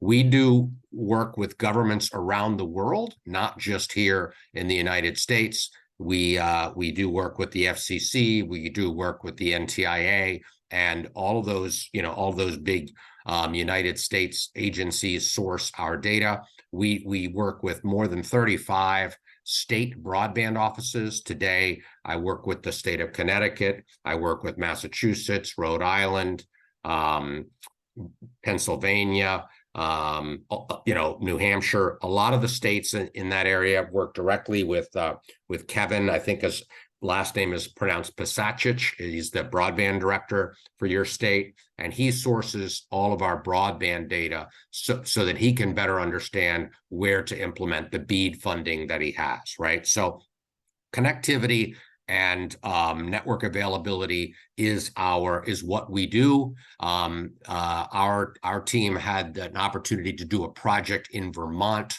within the last 18 months that I believe Krista, you and Richard, maybe some others had a chance to talk to the Vermont folks about the work we did up there, just to kind of get another viewpoint of what we're like to work with and their project. I believe that's right. Is that right, Krista? You guys talked to Vermont, right? Yes, Rich and I did. Yep. Okay, super. So you have that kind of perspective. They did the project a little bit differently than you're proposing to do, but not too dissimilar in terms of the issues, right? They simply didn't believe the carrier maps that the carriers furnished consumers. And so they were pretty upset about those maps, and they wanted to get a third-party view. You can read more about the work we did in Vermont. I'm sure Krista has that for you. I can send it to you as well. But today we're here to talk about your project specifically. I just wanted to give you that kind of background, the fact that, you know, we've been doing drive test work for the last couple of decades. We're the only company where you're going to actually have the power of our speed test application actually integrated into a drive test app. And our tools, as Nikhil will tell you, are such that when you're driving, you can actually see the data come in. You can actually see live streaming data, which is really important to make sure that the test is going as you planned and you're covering the ground as you had set out. So with that, I'll turn it over to Nikhil. He'll talk about the project that you guys have laid out for us, the requirements, and how we're planning to go about doing the work if we're fortunate enough to be chosen to be your partner here. Thank you, Alex. I appreciate that. Thanks for the introduction. Hello, everyone. I'm going to go ahead and share my screen here. All right, please let me know if you can see the proposal. Great. All right, so with that introduction, I am going to skip through some of these early pages and go straight to the introduction of wind. I'll spend a little bit of time here before we move on to section 4, where we talk about the actual process of how we intend to complete this project, right? So as Alex introduced, Ookla Wind is Ookla's flagship drive testing and walk testing platform. To put it very simply, this is a handset-based tool. So it's basically an application that we install on a commercially available device. The latest device that we support right now is the S23, the Samsung Galaxy S23 to be precise, and we will be releasing our support for the latest S24 very soon. Now, essentially, what is drive testing, right? So drive testing is really the idea of trying to really mimic a typical subscriber's behavior, right? Things like making a phone call, downloading a file, having a video call. And while we're mimicking that behavior, we're trying to drive around the routes to gather information such as signal strength, signal quality, the throughput that is experienced by the user, and a lot more detailed RF technical parameters, right? And since the device has a GPS, all of these metrics that are collected are geolocated based on that. So in the end, we can come back and look at a map and really be able to see what is the coverage as experienced by a user or other metrics in that city, town, or area where we're driving, right? The exact same methodology can also be used for indoor data collection, right? So in case of indoor, there's no GPS, so we utilize floor plans that are geocoded, and you can essentially walk inside an indoor area and be able to collect the data in that way. Now, in a nutshell, what you see in front of you is the ecosystem. I'll start from the left. We have the handset, the application goes on here. Once you collect the data using a drive test or walk test methodology, the data is not only stored on the device itself, but it is also live streamed using a patented packet streaming technology that Ookla has. That data goes to our Wind Cloud. And from that Wind Cloud, there are two streams of data. One stream pointing downwards is the Wind Console software, which allows live remote monitoring and control capabilities of that device. And the one pointing upwards is our live stream report, which allows us to visualize the collected data in near real time. So I know this is, probably a lot to take in. So I'm, just going to leave it at that. Happy to answer any detailed questions after the presentation. I do want to make a comment that, perhaps not every element from here may be used in the project, but I just wanted to give everyone an overview of what the entire ecosystem looks like. So I'll skip through some of this part here. I'll focus a little bit on this section here, which talks about the speed test integration. So As Alex said, perhaps Ookla is not a household name, but Speedtest is, and Speedtest has really become a global standard in evaluating your throughput experience, right? Anytime, well, in both cases, anytime there is an issue with the network, if someone feels there's a problem with the network, they want to pull out their phone and run a speed test, or when they think that the network is really good and they just want to be happy about what kind of speed they're getting, they still pull out and do a speed test. So traditionally, when you perform drive testing, there are different ways in which throughput used to be measured, things like FTP testing, HTTP testing, iPerf testing. That's how traditionally it has been done for several decades.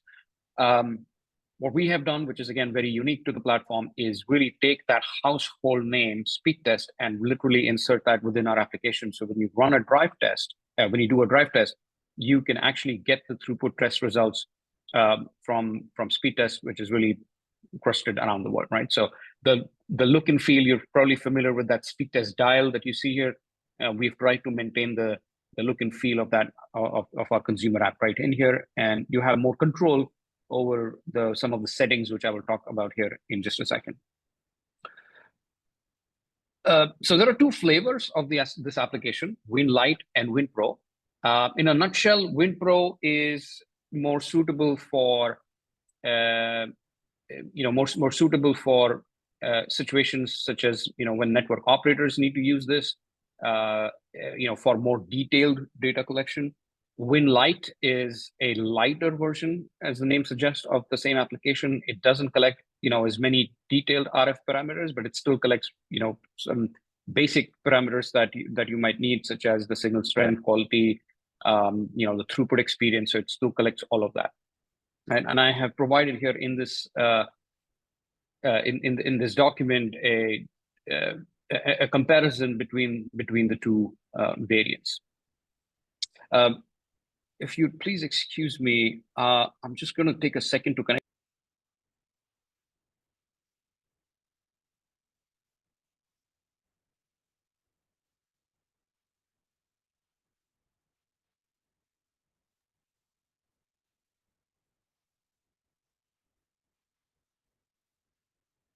My apologies, I'm back. All right, so coming to section 4, where we talk about the proposed test plan. So our methodology is going to involve essentially a comprehensive approach where we collect data on the pre-designated route that will be agreed upon. The idea will be to collect data for 4 operators: AT&T, T-Mobile, Verizon, and FirstNet. And we will have, again, systematically, we will drive through all of the areas and collect the RF metrics, right? As far as the test equipment is concerned, we will be using latest Samsung flagship devices. So these will be either the Galaxy S23 Plus or S22 Plus devices. They will be equipped with SIM cards from various network operators. We try to work with the unlimited data plans from the operators. That way we can ensure that we're consistently testing and we're not throttled. So that will be the idea here as well. Our recommendation is to use 2 dedicated devices per operator, and I will explain the reason for that. One set will be reserved for voice testing, and the second set will be reserved for data calls. And the reason why we think that making voice calls is important is because your coverage, right? If you look at the coverage map that is provided by the operators, and then many times these are simulated coverage maps based on propagation models. That map might tell you that there is enough coverage to make a call, but in reality, that might not be the case. And that's why instead of just saying, hey, this coverage is maybe enough, we're actually going to make a phone call and see if the call goes through, right? And that is why we want to have a dedicated set that does just voice calls, and you have a dedicated set that just does data calls. And in this case, that would be the speed test, right? Which will do a ping test, a download test, and then an upload test. So it will all do all of that. So again, 4 operators, 2 sets, so there'll be 8 devices. As far as the test scenarios, as we call, these are nothing but the settings that are used to make these kind of calls. So again, for some of you who may not be familiar with drive testing and the way this works, within the application, we have the ability to repeatedly run different kinds of tests. So again, in this case, voice and data. And these are the settings which allow us to allow the tests to be run in either a sequence or repeatedly, right? So here, let me start with the first setting here, which is idle time. It's just the time that the device will spend not doing anything. So that's 10 seconds. T setup time is time that we allow the device to connect to the network, followed by traffic time, which is the actual number of seconds that we're allowing for the test to be completed. And then the call count, which typically we leave that as a large number like 9999. That's the number of times the test is going to happen, right? So for example, if we are going to drive for 3-4 hours, we want there to be enough call count so that we don't run out of those tests, right? So that's the call count there. The drive route is approximately 125 miles based on the information that we've received. Thank you, Krista and team, for giving us these maps.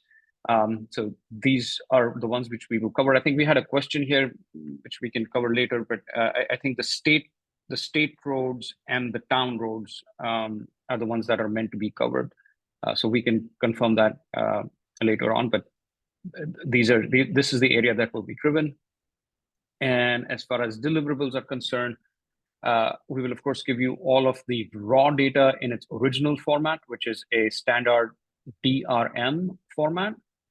We will also provide CSV extracts of that raw data. That should make it really easy for you to import that into any of your, any of your tools or data sets.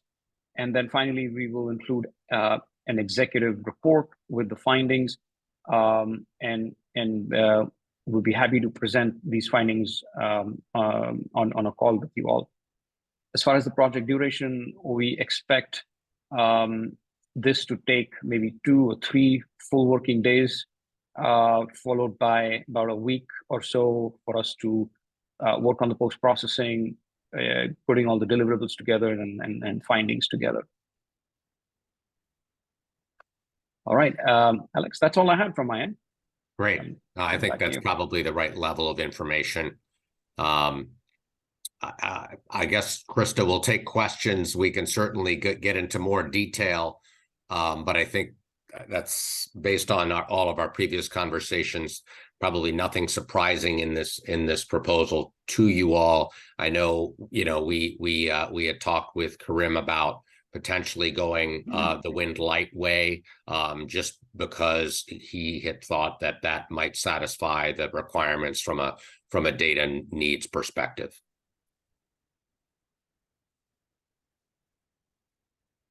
Well, I thank you for this. This is exactly the right amount of information for this setting. But that is exactly my question. In terms of our purposes for the town of New Canaan, which route would be more appropriate? The light? Yeah, I would recommend the Pro, and then it's just a matter of budget, right? So I don't know how it works. But what exactly are we getting in terms of data, the difference between light and Pro in a layman's term? Maybe Alex, you can explain that. Yeah, I'll take that question. So in a layman's term, look, there are 2 ways in which we can extract the data from that device, the handset. One is at a more superficial level, which is the Android operating system, right? So the Android operating system also provides us data, and it provides us basic data, signal strength, signal quality, and a few other KPIs. And that data is provided to us at an approximate interval of about 1 second. The other set, the other source of the data, which is a much richer source, is the actual chipset from Qualcomm, which is inside the device. And that gives us all these basic KPIs and then a whole lot of others. And the frequency with which we get that data, again, is approximately in the order of milliseconds. Now, from what Kareem was saying was, using the Pro, the one advantage of doing that would be, since we are driving anyway, we might as well collect more data than you need. Excuse me, because the level of technical data that you'd get with that is something that, if you desire, right? I mean, if you're working with the operators, and if there's any justification data that you require, there will be enough there for them to have a deeper dive. So again, that's as simple as it gets in terms of the difference. But I'm happy to also share with you all, and I don't know if we have done this before already, is we have a detailed list of specific KPIs that are covered by WinPro and WinLite. So if you'd like to go through that list, we're happy to provide that. I think what you said is, my question is really, what additional things will we be able to do that we would actually want to do? And we would have a requirement to do for what we're going to use the data. In my mind, we're going to use the data to effectively understand the availability of cellular data, the way cellular service, the way a resident would use it on the roads to their homes or in their homes. I don't think that we will be necessarily needing the extra data that helps assess the network. At least with respect to the residents, we won't, right? The question is, are we going to take on the responsibility to address the service providers? And I just don't know the answer to that. I think, like, as Nikhil mentioned it, it's just going to be easier to have a discussion with the provider. So with the light information, we can definitely start, but with the Pro, if you want to push back and be more specific, then we will be able to do it. So it's just I think I from the technical point of view, of course, more data is better. Sure. But I think with the light, I can do something. But just in terms of precision to figure out where is the issue, having the Pro will definitely, there's no comparison. You can look at the list of the KPI also that I've seen, right? Right.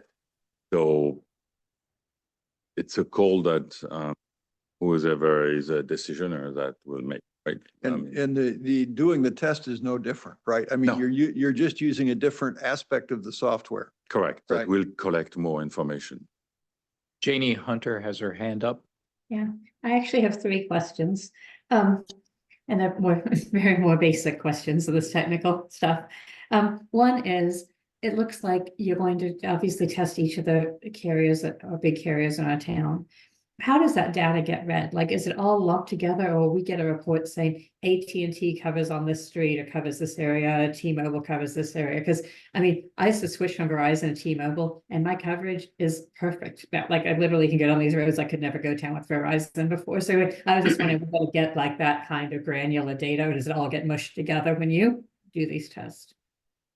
Yes. So since we're collecting each operator separately, you will have data for each operator that you'll be able to see. Okay, perfect. Other question is there a certain time of day that you do these tests? Because obviously capacity matters for how busy and how many people are online. So how do you decide what time to do these? That's a great question. And with respect to this particular project, that's something that we can work with the commission and with you all to figure out what would be the best time, right? If you determine that there is a specific time frame in the town that is the busiest and would be the most valuable to assess, coverage and capacity, then we can work with you to make sure that our data collection timelines align with that.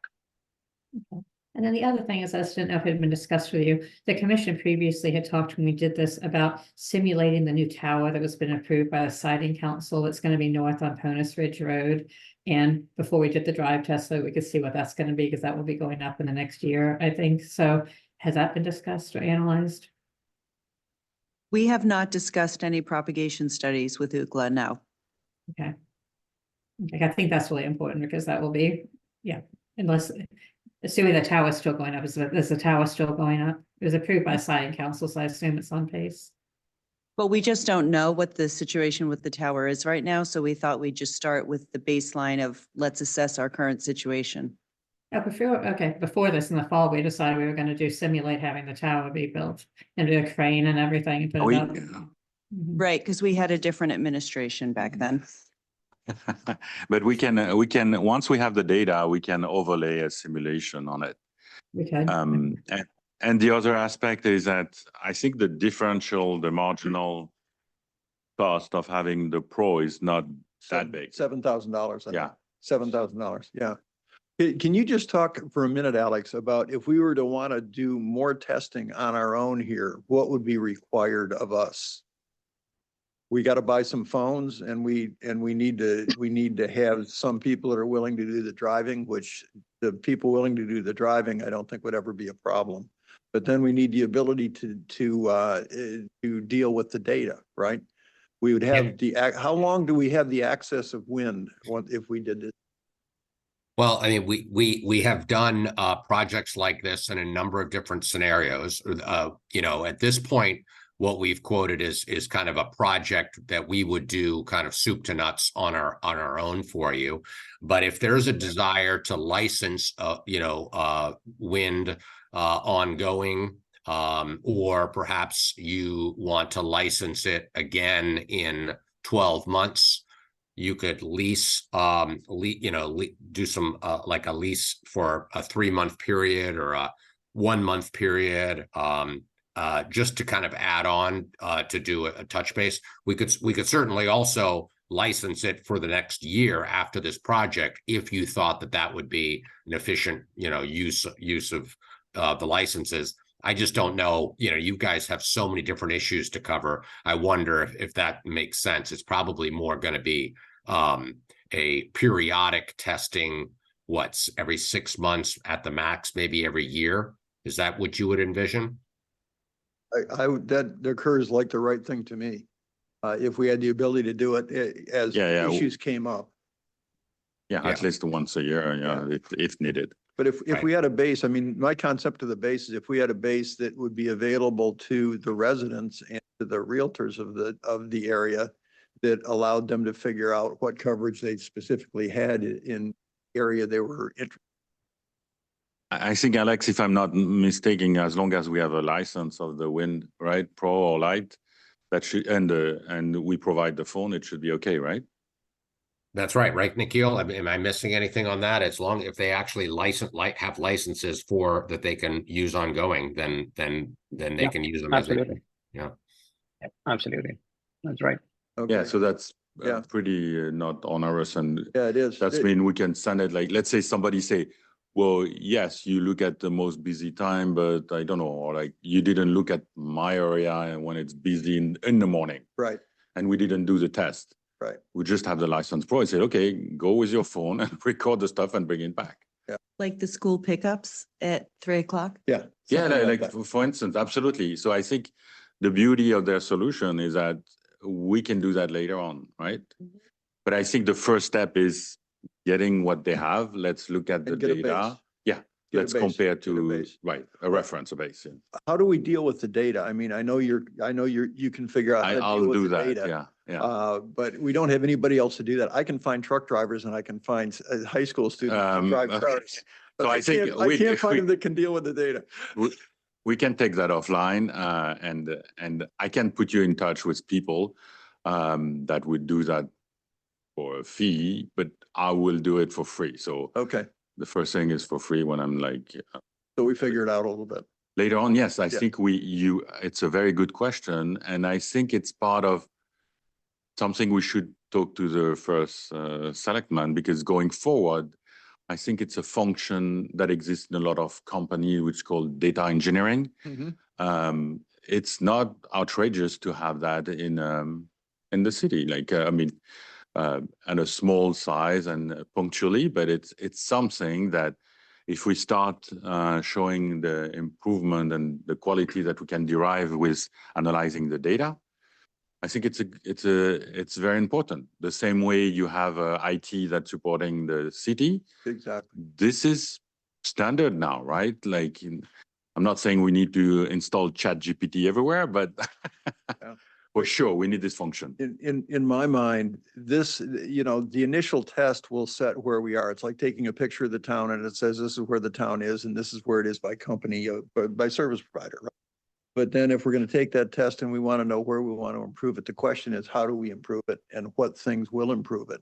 Yeah. And I think dealing with that data and what different kinds of technologies overlaid on that data would be helpful. We'd know who to actually work with. Correct. And there is also the fact that, but we can take that offline, but we can take intern that would work on, for instance, Right. on my direction. Yeah, that would So be great. I'm open for that. I don't know how it works. You need to investigate how the city can, as long as they provide a computer and access to the internet. Yeah, we can take that offline, but I'm sure we Okay. have the capability to have a Well, lot. I'm more than happy a lot of- to train a young generation to do that. Any other questions, or are there any questions that you would provide for us that we aren't smart enough to ask?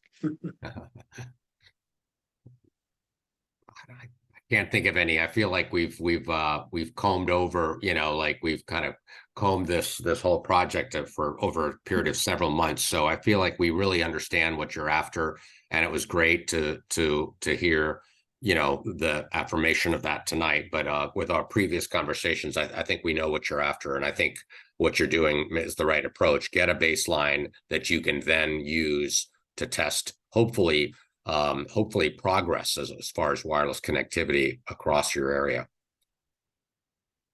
Okay, that's everything I've got. then. And your document is really high quality. Thank you it for is. the work. Thank you very much for all your time, because you spent a lot of time, I know, on this. We appreciate it. And I'll tell you what, the Vermont conversations we had were very helpful as well. Super. That's great to hear. Thank you. All Thank right. you so much. Thank you, team. Yes, we will be in touch. Thank you again for the presentation. Awesome. Great. Thank you. Have a great evening, Bye-bye. everyone. Thank you. Thank you. Thanks. Bye.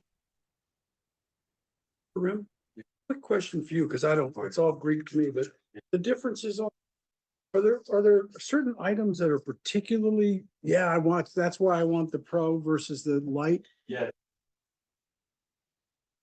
Primary, but Very detailed.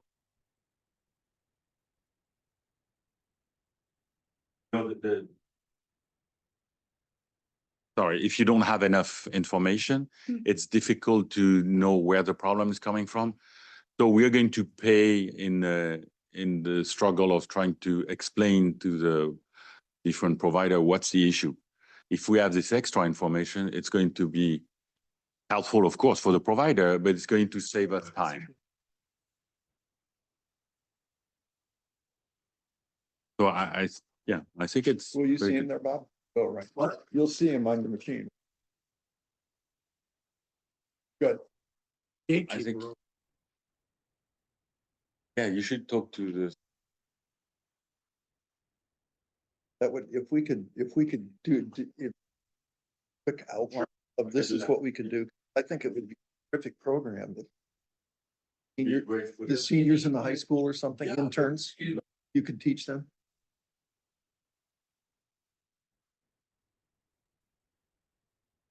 My son, who's 18, will be happy to do it if we pay him. He'll drive the streets. I think we're actually having a discussion. I think that's fine. I think that's fine. But my thought is really to get a hold of the high school, because they would love. That would be under the number. Exactly. Senior meeting. Half a dozen kids or something, That would be delightful. And if you could help them figure out the kind of programming and stuff to do it, Yeah. to simulate another tower or whatever, Correct. you know, with this data, that'd be great. Imagine the experience. I mean, the other alternative is quite frankly, the plow drivers. Because the trucks from the town drive the Oh, roads that's good. all Yeah. the time, all the time. That's a good idea. And Tiger would love to know where they Yeah. are. Because they're in dead spots and they can't find them sometimes. So, That would be a great idea. I think there's a ton of application. right. Why there is.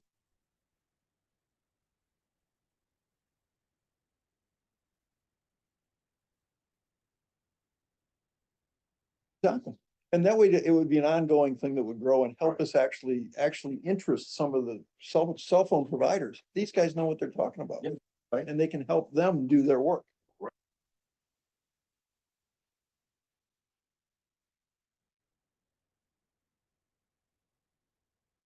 Yep.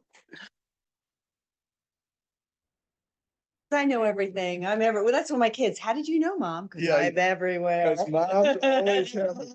It's in the back of your. Exactly. Exactly. So go ahead. Sean? Hi, Sean, You're muted. you're muted. on mute. Can you hear me now? Yes, Yep. can you hear us? Yep, I can hear you perfect. Hey, welcome and thank you for your patience. No problem. So we are here, the Utilities Commission, and we were just framing the situation that we want to engage with a company to do I'm calling it drive test through our 125 miles of roads in New Canaan to assess the current cell situation for each individual carrier as a baseline. So we move forward. We're not, focused on any particular solution at the moment. It's more about what is the state of affairs today at this point in time. And then also we have reached out to the Connecticut Siting Council, asking them for their maps, carrier maps, coverage maps, if each individual carrier. And we believe that this kind of a test will help us confirm that, the varying levels of coverage from the carriers. So that's where we're starting. I know as a part 2 of your proposal, because originally when you were engaged with town under a different administration, there were particular towers in question. We kind of want to step away from that and just focus on a baseline of where we are now and not focus on just yet. But we do understand that you have propagation studies that you could conduct for us if we wanted to know tomorrow, the current tower that's on our water tower by the high school, what is that emitting, to our students, for an example. So we appreciate that that is just an addendum to the main.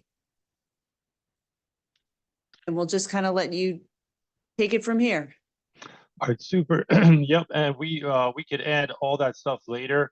But as far as the propagation analysis to analyze any proposed sites, property owned or whatever, and see if they fill in the gaps in coverage that for each of the 3 carriers, T-Mobile, Verizon, and AT&T.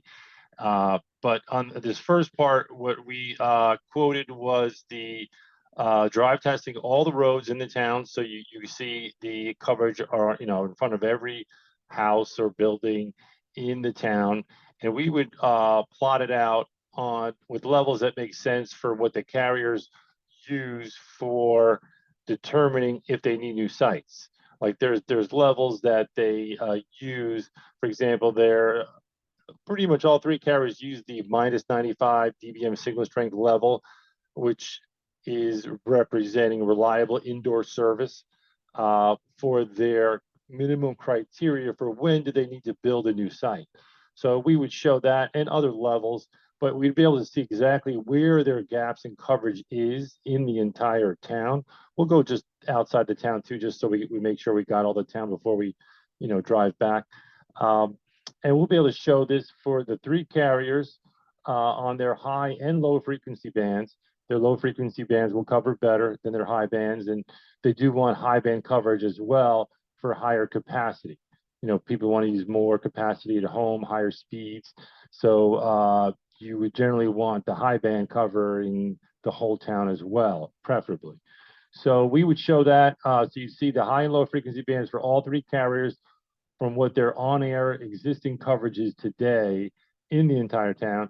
And we would do that with a digital broadband commercial industry scanner that collects all their frequency data, 4G, 5G, collects that and be able to show that what that signal strength is reference to the on-street level, which is their standard for new cells, is on-street signal level for the entire town. We're also in the proposal, we included cell phone testing as well, so that we'll also be able to do voice call testing, showing areas where for each of the three carriers where they may have blocked the call going through or dropped the call that they had up throughout the whole town, and also data testing to show their uplink and downlink throughput through the town as well. So that'll collect the drive test team. There's a driver and an engineer driving in the car, two people, driving the entire town for that data collection. Then that data is recorded along with GPS. There's a GPS on top of the car as well, the VCOM car, and that location data is saved with timestamp and all the KPI parameters, and that is all post-processed and plotted in our report, so you see what the signal strength is, and we interpret it as well. What is the meaning of this? Where the areas are poor coverage and where you could use enhancement in your town. So that is what our quote, the main quote is. We also gave you a separate quote for MPE or EMF testing to show it complies with FCC rules for safety, RF safety. There's sometimes with new sites that are built across the street from a school, a lot of time we'll do annual checks to make sure inside, outside the school is, complies with FCC rules for safety. We do that as well. In addition to the propagation modeling, could be other tests we do in subsequent, work orders. We are local to you guys. Our main office is in Edison, New Jersey. It's about a 2-hour drive from your town. So we could, do a quick test as well. For the future as well, if you want a short check on this or that. We also do work on public safety radio systems, and we analyze some co-location towers for that as well. If you need us to take a look at what makes sense for possibly co-locating a public safety radio system for your town and, the cellular carriers as well, if that makes sense for any of the locations. So we are, a lot of the townships in New Jersey use us for their public safety radio systems. So we're an expert in that area as well. And we do expert RF testimony as well all the time for different zoning hearings. And we also work on master plans too for some towns where they want assistance from an expert for all wireless, commercial and public safety needs. So we do that as well, in a future work order if you're interested. So, but any questions on the primary work order right now, which is the on-air testing and data collection?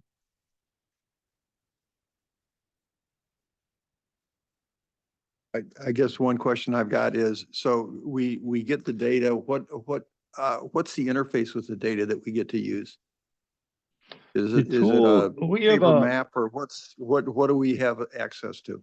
Yep, the output of the we're using industry standard data collection tool. We've been using it for over 20 years, and we also do work for the carriers directly, and it meets their requirements as well. But the outputs you're going to see is a report with all the data plotted out. So you'll see the signal strength mapped out, color coded in your entire town for the low and high frequency bands for the three carriers.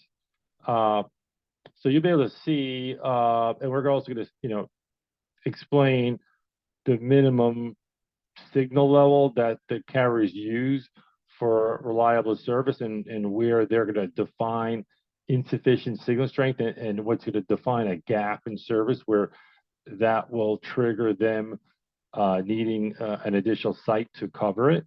So we'll explain that in the report, but that's what the report will show. So plots and maps. We could also provide the data in an Excel file, like the raw data output Excel file for if you want someone else to analyze it as well, we could do that as well. You know, so you'd have it electronically and you'd have it in a report, you know, with all the data plotted out and the tables showing the blocks and drop calls. If we got any of that, we'll map any block or drop as well, where it is. We'll also show the uplink and downlink throughput on, plotted with thresholds on a map as well. We could have a table of the average as well, max, min. So, if there are any questions on the results, we could answer it, analyze the data for you as well. How close are the data points you're picking up as you're driving through? How far apart are they? They're typically, it depends on the number of channels, but it's typically 1 to 1.5 second sampling.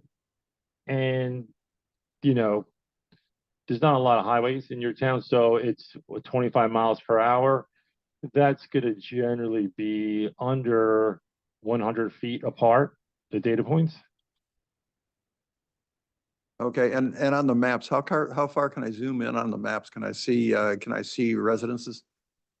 Yes, you should be able to see, we could also, if we're going to provide a map of all of New Canaan, I'm not sure if you would see individual houses on the map. We could see if it looks good over like a satellite map where you might be able to.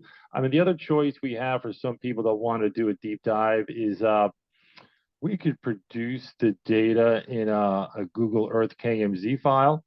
Then you could open it in Google Earth and zoom in like really far if you want to. So that's a possibility as well. That's interesting. Yeah, that's very interesting, I think. I think that's helpful. Mm-hmm.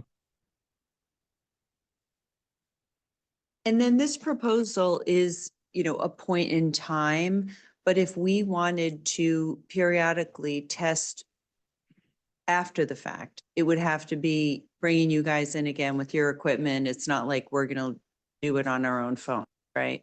Correct. We would, and that wouldn't be, like I said, we're 2 hours away. So, and we assumed at least 2 full days on site. We're staying overnight as well, just because there are long days to collect every single road in the town. If we, if there's just one proposed site we're measuring just part of the town, we could drive there, collect it, and drive back, and not, it would save cost and time, not having to stay overnight. It'd be a simpler thing for us to do.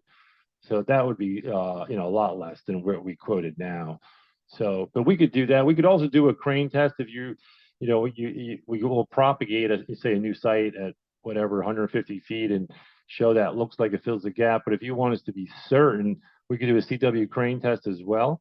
And then that will put a CW transmitter at 150 feet or lower. You could do every 30 feet lower, 2 other heights to see exact height you actually need to fill the gap so that you're not building a tower higher than you need to.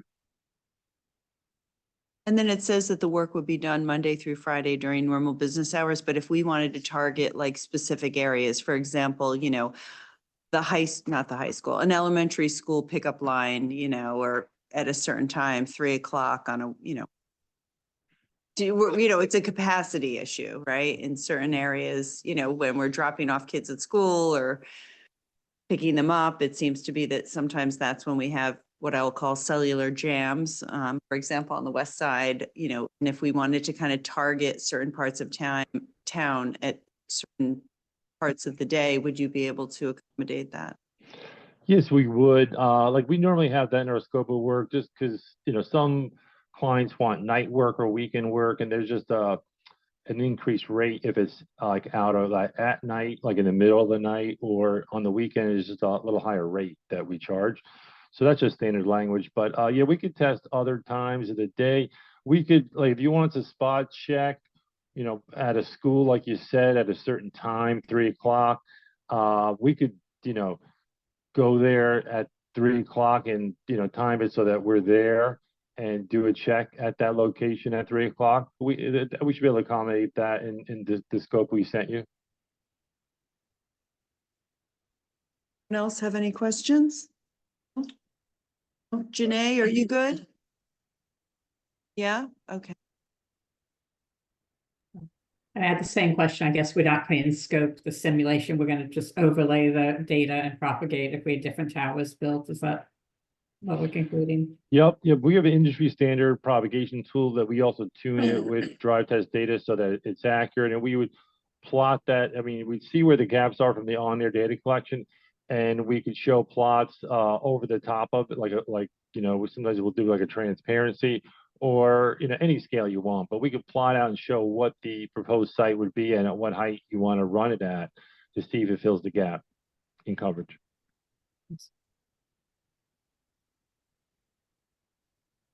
I guess one Aaron, other do you have any question, just questions? generally, so one quick question generally. Do you think when you do a drive test, if it matters if you're using a Samsung device or an iPhone, or what kind of device you're using during the testing? We for the reference is going to be an on-street signal strength, and the most important measurement device is the digital scanner, which is calibrated. So it's not going to be like you could have a Samsung or iPhone device. It's not going to be like a calibrated scanner. It's not going to be verified accurate within 1 dB of signal strength every year. We send it out for calibration. So it's extremely accurate, right? You don't get it more accurate than that. And that's what we use to show what the signal strength is on the street. So you all use, it's a different device, so you think it's more reliable than using a Samsung or an iPhone? Okay. Right. The phone data collection is really just to show where you're going to have voice blocks or drops, and the throughput, uplink and downlink throughput, because the scanner can't measure those two things, but the scanner is going to be calibrated for measuring the signal strength. So that's what is the most important. And that's what the carriers use. Like I said, the industry standard is minus 95 dBm signal strength on street, which is the minimum for a reliable indoor service. That's what they use. That's the criteria they use to determine if there's a gap and if they should fill it with a new site.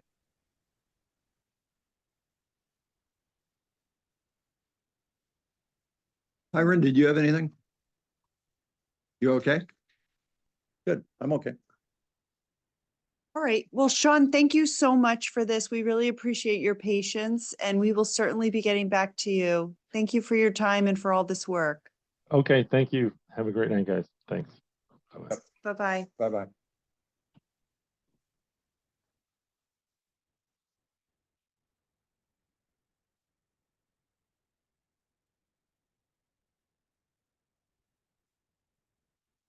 Bob, Bob, is Sean off?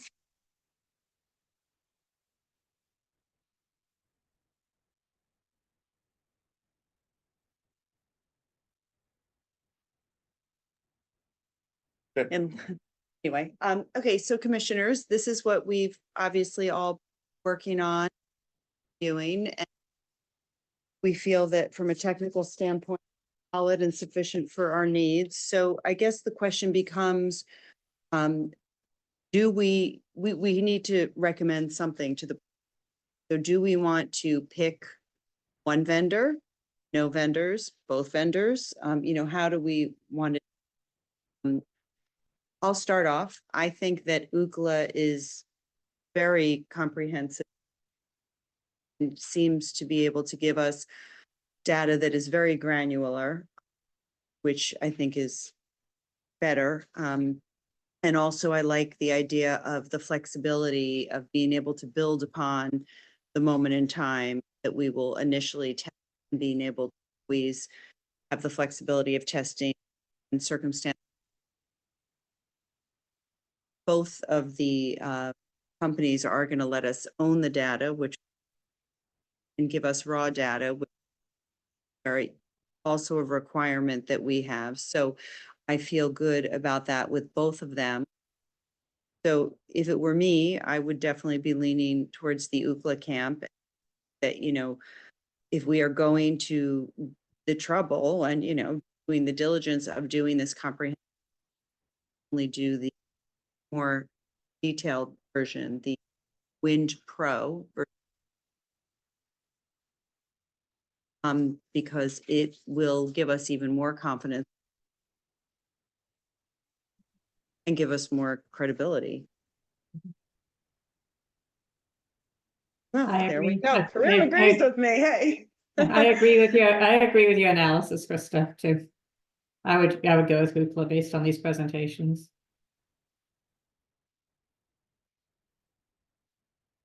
No, I'm ears deep into it as you. You're not talking to the microphone, so we can't hear you. I'm sorry. My apologies. I didn't even have it turned on. I haven't gone as deep into this as Krista and Karim have done. But from what I hear and what I've been reading on this, I would agree. I think the UCLA and the bigger package is what we should be recommending to the select. And I've got a question for Go you, for it. Karim. The real difference between these two and mine, outside of being, I think Ookla is much more flexible. Correct. And it gives us much more opportunity to use the data effectively in the Correct. town. If we figure out how to do that, and I'm confident we can figure out how to do that. But the real difference is they're using a scanner. VCOM is using a scanner versus using telephones. Correct. And how important is using telephone? I want to use telephones, but how, There is what's your okay. sense of that? So this is a very good question. There is a difference. It depends on what you want to answer. But if, for instance, we want to answer, can I get on my phone the data or the phone call? Because I'm using an iPhone or an Android, there's nothing better than having the actual material, right? The other type of test is more like of a modeling. Do I want to model a new cell tower? You're So right, it is more like it's modeling. more adapted to have this type of test. However, both can, in a way, answer the question. So it's why I'm not too worried, but you're absolutely right. There's a bias. If you want to know what exactly you will get with your phone currently, it's better Ookla. If you want to do some modeling of many cell tower, it's better the other one because you will get a model. The data will capture the signal, not the response to the phone. Right, right. That's what I was trying to understand too, when I asked the question. So he was saying they use a scanner, but I would think we'd want to use phones because that's what we're going to be using, right? Yeah, but again, it depends on the question that you want to answer. All right. Right? But I think the first answer, the first question that we want is to make sure that can we get the voice call and can we get the data on my phone? Then it's adapted. Also the advantage that to reiterate what you said is like it's very flexible. And if we have a license, we can answer the question on our own, right? There's also the fact that Ookla, if we have the license, we can go at any time. We don't have to pay again. So in the long run, it's going to be cheaper to have Ookla. The upfront cost is more expensive. And I would If this works, if we have the We will, capability of yeah. leveraging it. Sure. I agree with you 100%. And to add to that, when Rich and I did speak with the state of Vermont, it was a similar, the questions were similar that needed to be answered, and their topography is very similar to us with lots of hills and valleys. And they were able to have Ookla do this test and then carry on in the future. And to the point that in 3 of their areas on the western side of the state now, they are challenging. Yeah, absolutely. So it's already happening. So I really do have a lot of faith and confidence that Ookla will allow. Is this price including the licensing that you were Yeah. talking about or just the study?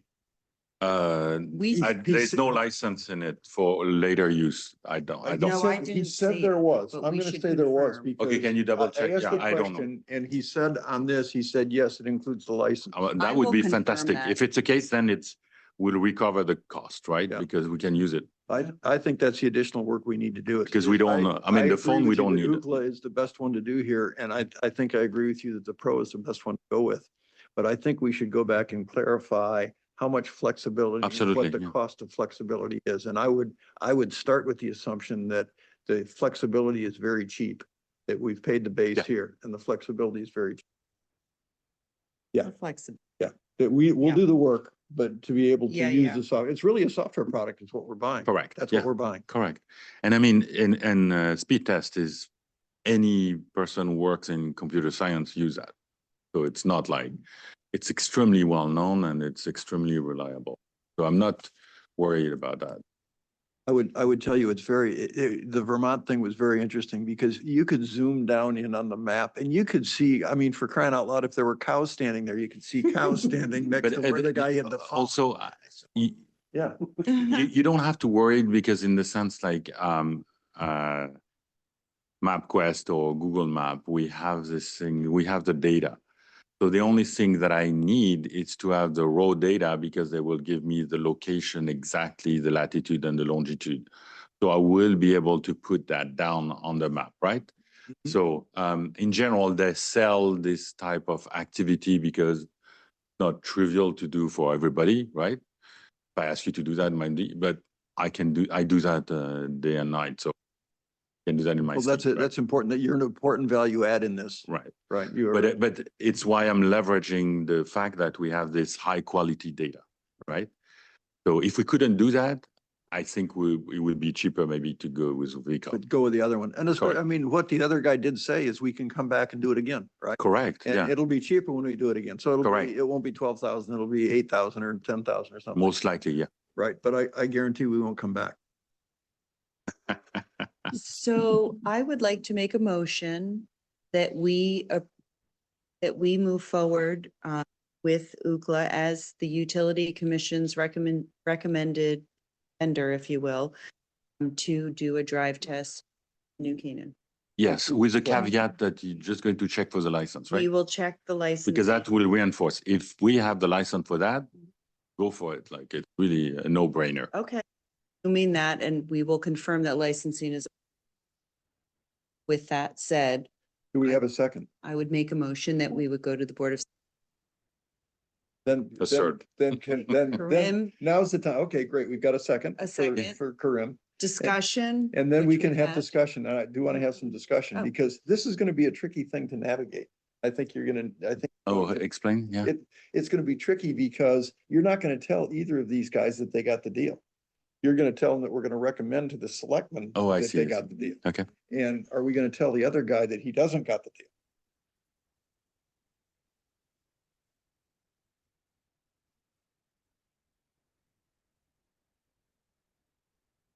Oh, No. They're going to know. clearly. They're going to know. Well, I'll tell you what, you can't put it online until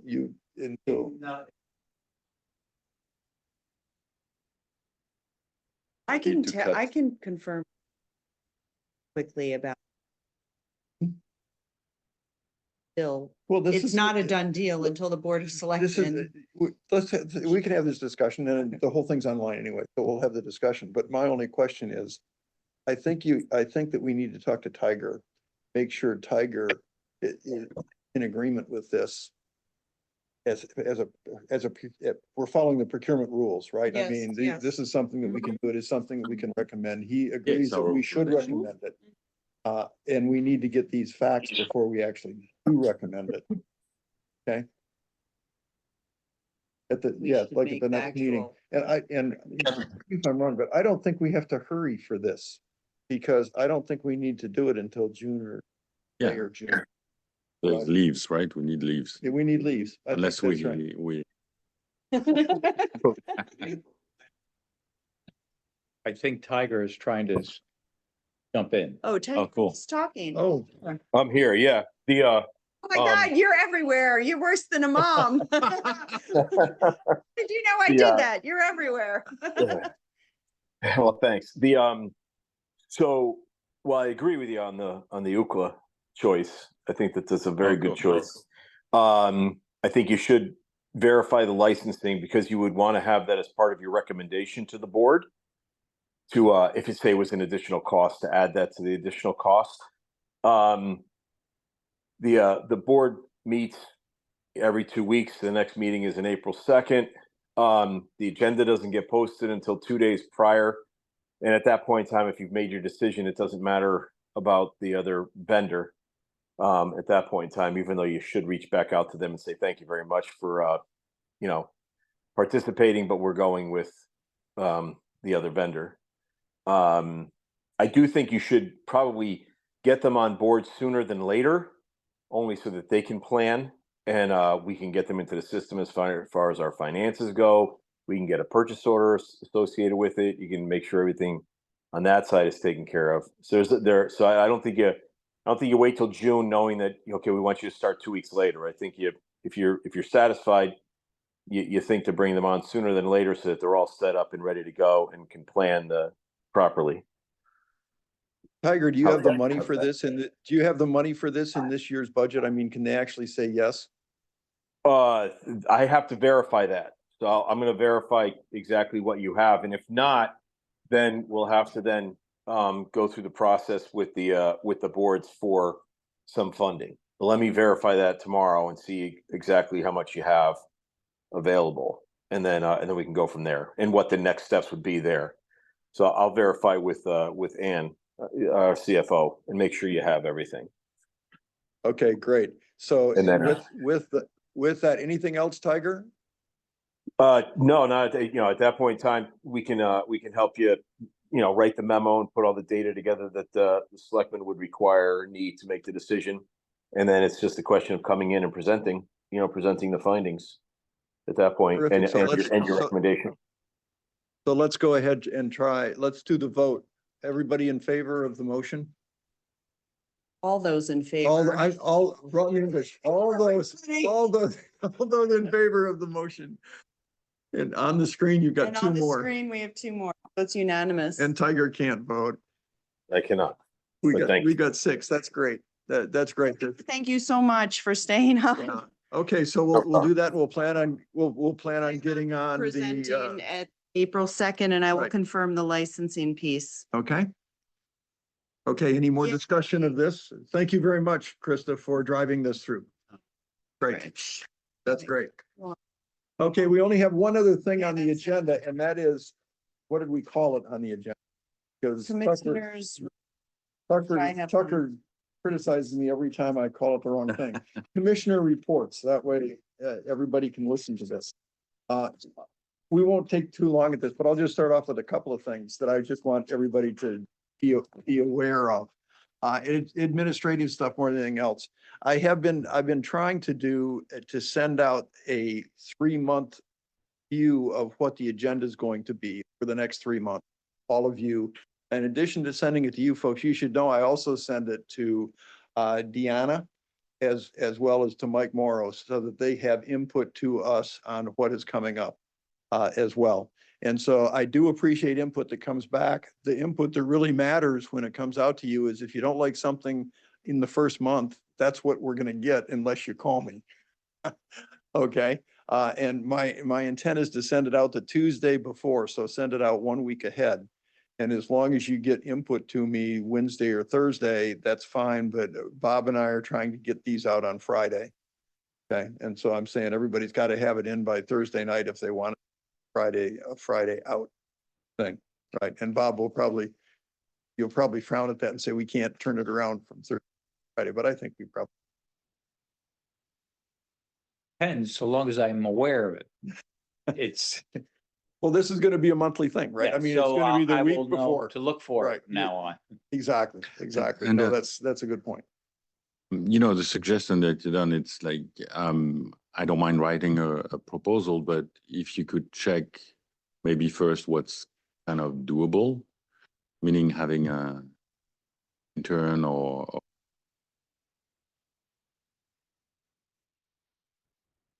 yeah. So we're going to receive raw data. I'm going to analyze it, but it might be good that I train Right. create some internship for doing data analysis in learning. So it might be interesting to know if we can do that. So I have no idea. So if you could investigate that, that would be super helpful, right? Can we take on interns in the city? Can we create this group, knowing that for the first year, I'm no problem to animate that. Does anybody want to take that project on? I agree with you 100%. Right? I mean, this is back on the UCLA Correct. question. Does anybody want to take that on? I mean, I can call the school. yeah, I mean,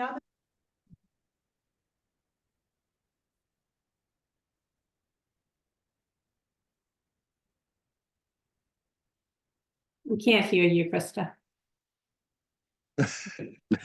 My microphone's not on. At Can you hear 3 me now? o'clock. Okay, I'm in absolute agreement with having a technical person who can deal with the data on an ongoing basis. My understanding in terms of when we use the term intern, at least, for example, here at the high school, we have an intern program, but those students are only with us for like 3 weeks, so Yeah, sure. I don't know that intern is the right resource, but I think we should look. So I don't know. into- Yeah. We should look into a resource of that can do that. And plus I the can second thing, help.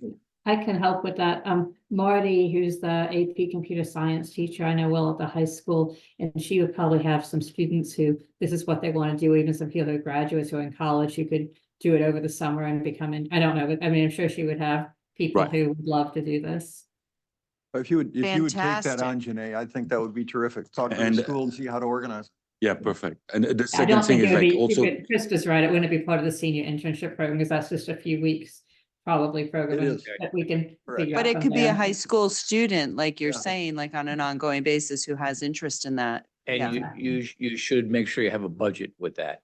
Yes. correct. So the second thing is like, can you confirm that so we don't necessarily need computer if the kid has a computer, but what I want to do for security reason is to have virtual computer on Google or Amazon.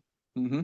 So it's not a big budget, but it would be a budget depending on how many Mhm. students you want, right? Right. It's So an make sure unpaid you- internship. Would it be unpaid internship, I guess, or just be for the experience we would tell a kid? I don't care. I mean, I don't know and I don't care. Yeah, we That's also what if we wanna- could the pay only thing that- $15 an yeah. hour or something. I don't know if we could, but. So are you saying we should line this up first before you draft a little proposal for it, or you want to? Yes, and I want the information just to get a big guideline, like the side of the box that I need to fit in.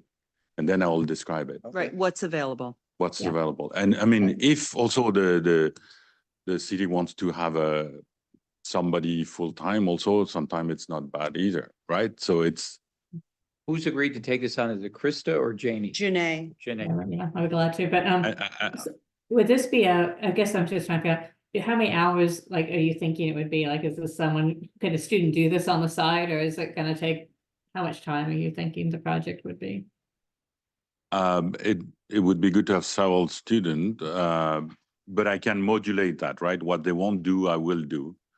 So I think it would be helpful to give it will give some sort of if I may say that, it's a kind of a PR for the city, because we will bring some training that would be also very difficult to get, right? Yeah. So I think it will be, for me, it will kill two birds with one stone, right?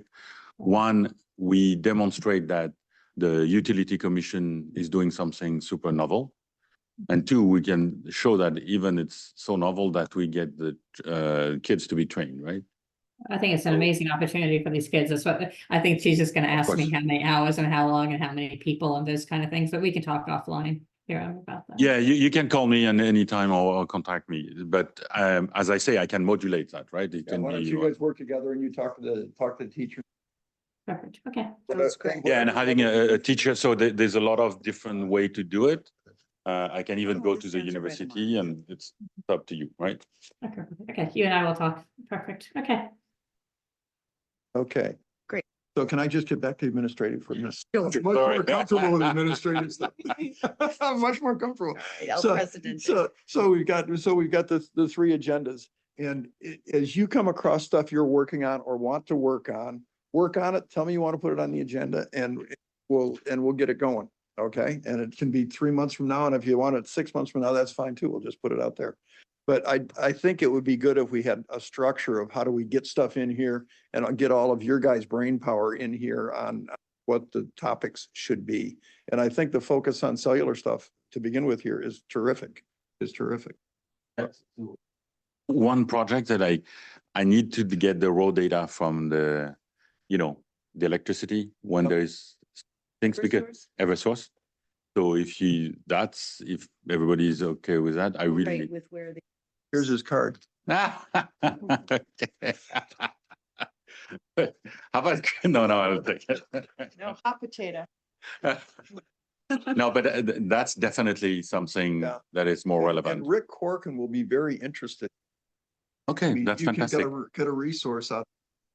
Citizen here with Rick. He's been looking for this for months on how to get some direct data for, Oh, fantastic. okay. Here we go. Yeah. Okay, And I can give you Rick's number as well, or I'll just have Rick call you. Rick can call me. Okay, I'll get Rick to call you. Not at 3 p.m. Okay. Back, now we can get back to administration for a minute. On administration, I loved the little text that went around today to see whether people were coming or not. I get agita over, are we going to get here and have 2 people? And so I really appreciate if everybody would answer, look for a text. Just for attendance. For purposes just only. attendance purposes, this is Nothing not a meeting. discussed. It's just, are you gonna come or not? And are you gonna go on Zoom? Or are you gonna go, and fine, whatever you do is fine. But if we don't have 5 people, we can't take a vote on anything. Need we- the quorum. We need a quorum. Yep. And so to me, it's important that everybody comes. All of us have got, that all of you guys have jobs, so that's even. The only other thing I've got is, this is technical. This is an example of a coverage map from the Siting Council. And this is for this map they sent me today as an example. I said, what are you going to give me next 15th of April when you're giving me siting maps? And she sent this, and this is what it is. I'll just pass it around. And it is done, I believe, at 95 minus No, 95. it says 85. Minus which is 85, that's what interesting, it's not done 90. at. Now, Can you post that somewhere where you can see it? yeah, Yes. yeah, well. I don't know, how do we do that, Bob? How do we? Can you? So I'll email it to you, Jeanette. Oh, perfect, thank you. I'd love to see it. Okay, because I got it in email. Yeah, do that. I think this is, Could you also email it to me? yeah, so that we can- absolutely. Mhm. The other record. folks, yeah, I will do that. The other folks that I've gotten a hold of this week to do interesting, that I think are interesting things. The information on the Siting Council is incredible. It's just interesting, all of the cases that are open in the state, what are they open for? And I think it would be very good for us to not only have a siting map, but on this map, you'll also see the towers. I think it'd be very interesting to have an inventory of what antennas are on those towers and who owns. Because I think one of the things we can do is, if we can't build towers, we can try and force our way onto some of the other towers that are close, like the one that's down in Norwalk, right on the right train line, right, Mm. et cetera. And so I think we need to build an inventory of that, and we can do that through the Siting Council information, or also through PURA. My understanding is that PURA is the approval for small antennas. Now, it moved away from the tower guys, from the Siting Council in like 1995. So if we want to understand the inventory here, we got to get it from the Siting Council as well as from PURA. That's just something that would be good for us to go do, and I'm just mentioning it. And these folks are interested to help. They're just really are interested to help. And the other thing I'm trying to figure out is, how do we get a contact at the different cell services? Okay, and so I called the guy Kevin used to talk to, who is a lawyer that dealt with Verizon, and he's given me a contact for Verizon's regional development guy. So I think if we took that on and gave it, I'm going to give him a call and find out what he'll do. But my main question I've got is, does Verizon have any money to invest in New Canaan? Is it on their screen? Because if it's not on their screen, it doesn't matter whether we have towers or not. Yeah, I will Right. say, yeah, I would have to emphasize. Yeah. Yeah. Right. Yeah, exactly. So that's everything I had for this meeting, but those are things I found interesting. Anybody else have anything they want to add or bring to the table? I just want to share my experience with really on T-Mobile. I cannot get over the difference. Like, it is crazy to me, the difference in coverage. So I don't know. I feel like we ought to tell the whole town, just have a silent protest against Verizon and AT&T, because T-Mobile has really good coverage. So anyhow. You have. I actually have to add to that. I switched from Verizon to T-Mobile and I'm having a much better experience. It's not perfect, but it is certainly better. So much As- better. I can as fit a outside. science- It's crazy. Sorry. As a scientist, I will need to see the data before agreeing with you. Well, I'm about, tomorrow morning, I'm gonna go swap my phones at T-Mobile. I'm telling you, I didn't want to do it because of hassle, because we've got so many lines and teenagers and all this stuff and businesses, and we did it, and I'm like, oh my gosh, why didn't I do this a long time ago? So anyway, it's huge. That's improvement. great. Well, that's everything I got. Anybody else want to say anything, or is it time? Motion to adjourn. All those in favor? Have a Thank good- you, Have a good guys. evening. Have a Thank good you, evening. folks, for all your attendance here. Good, we accomplished a lot. Congratulations. Yes. Congratulations.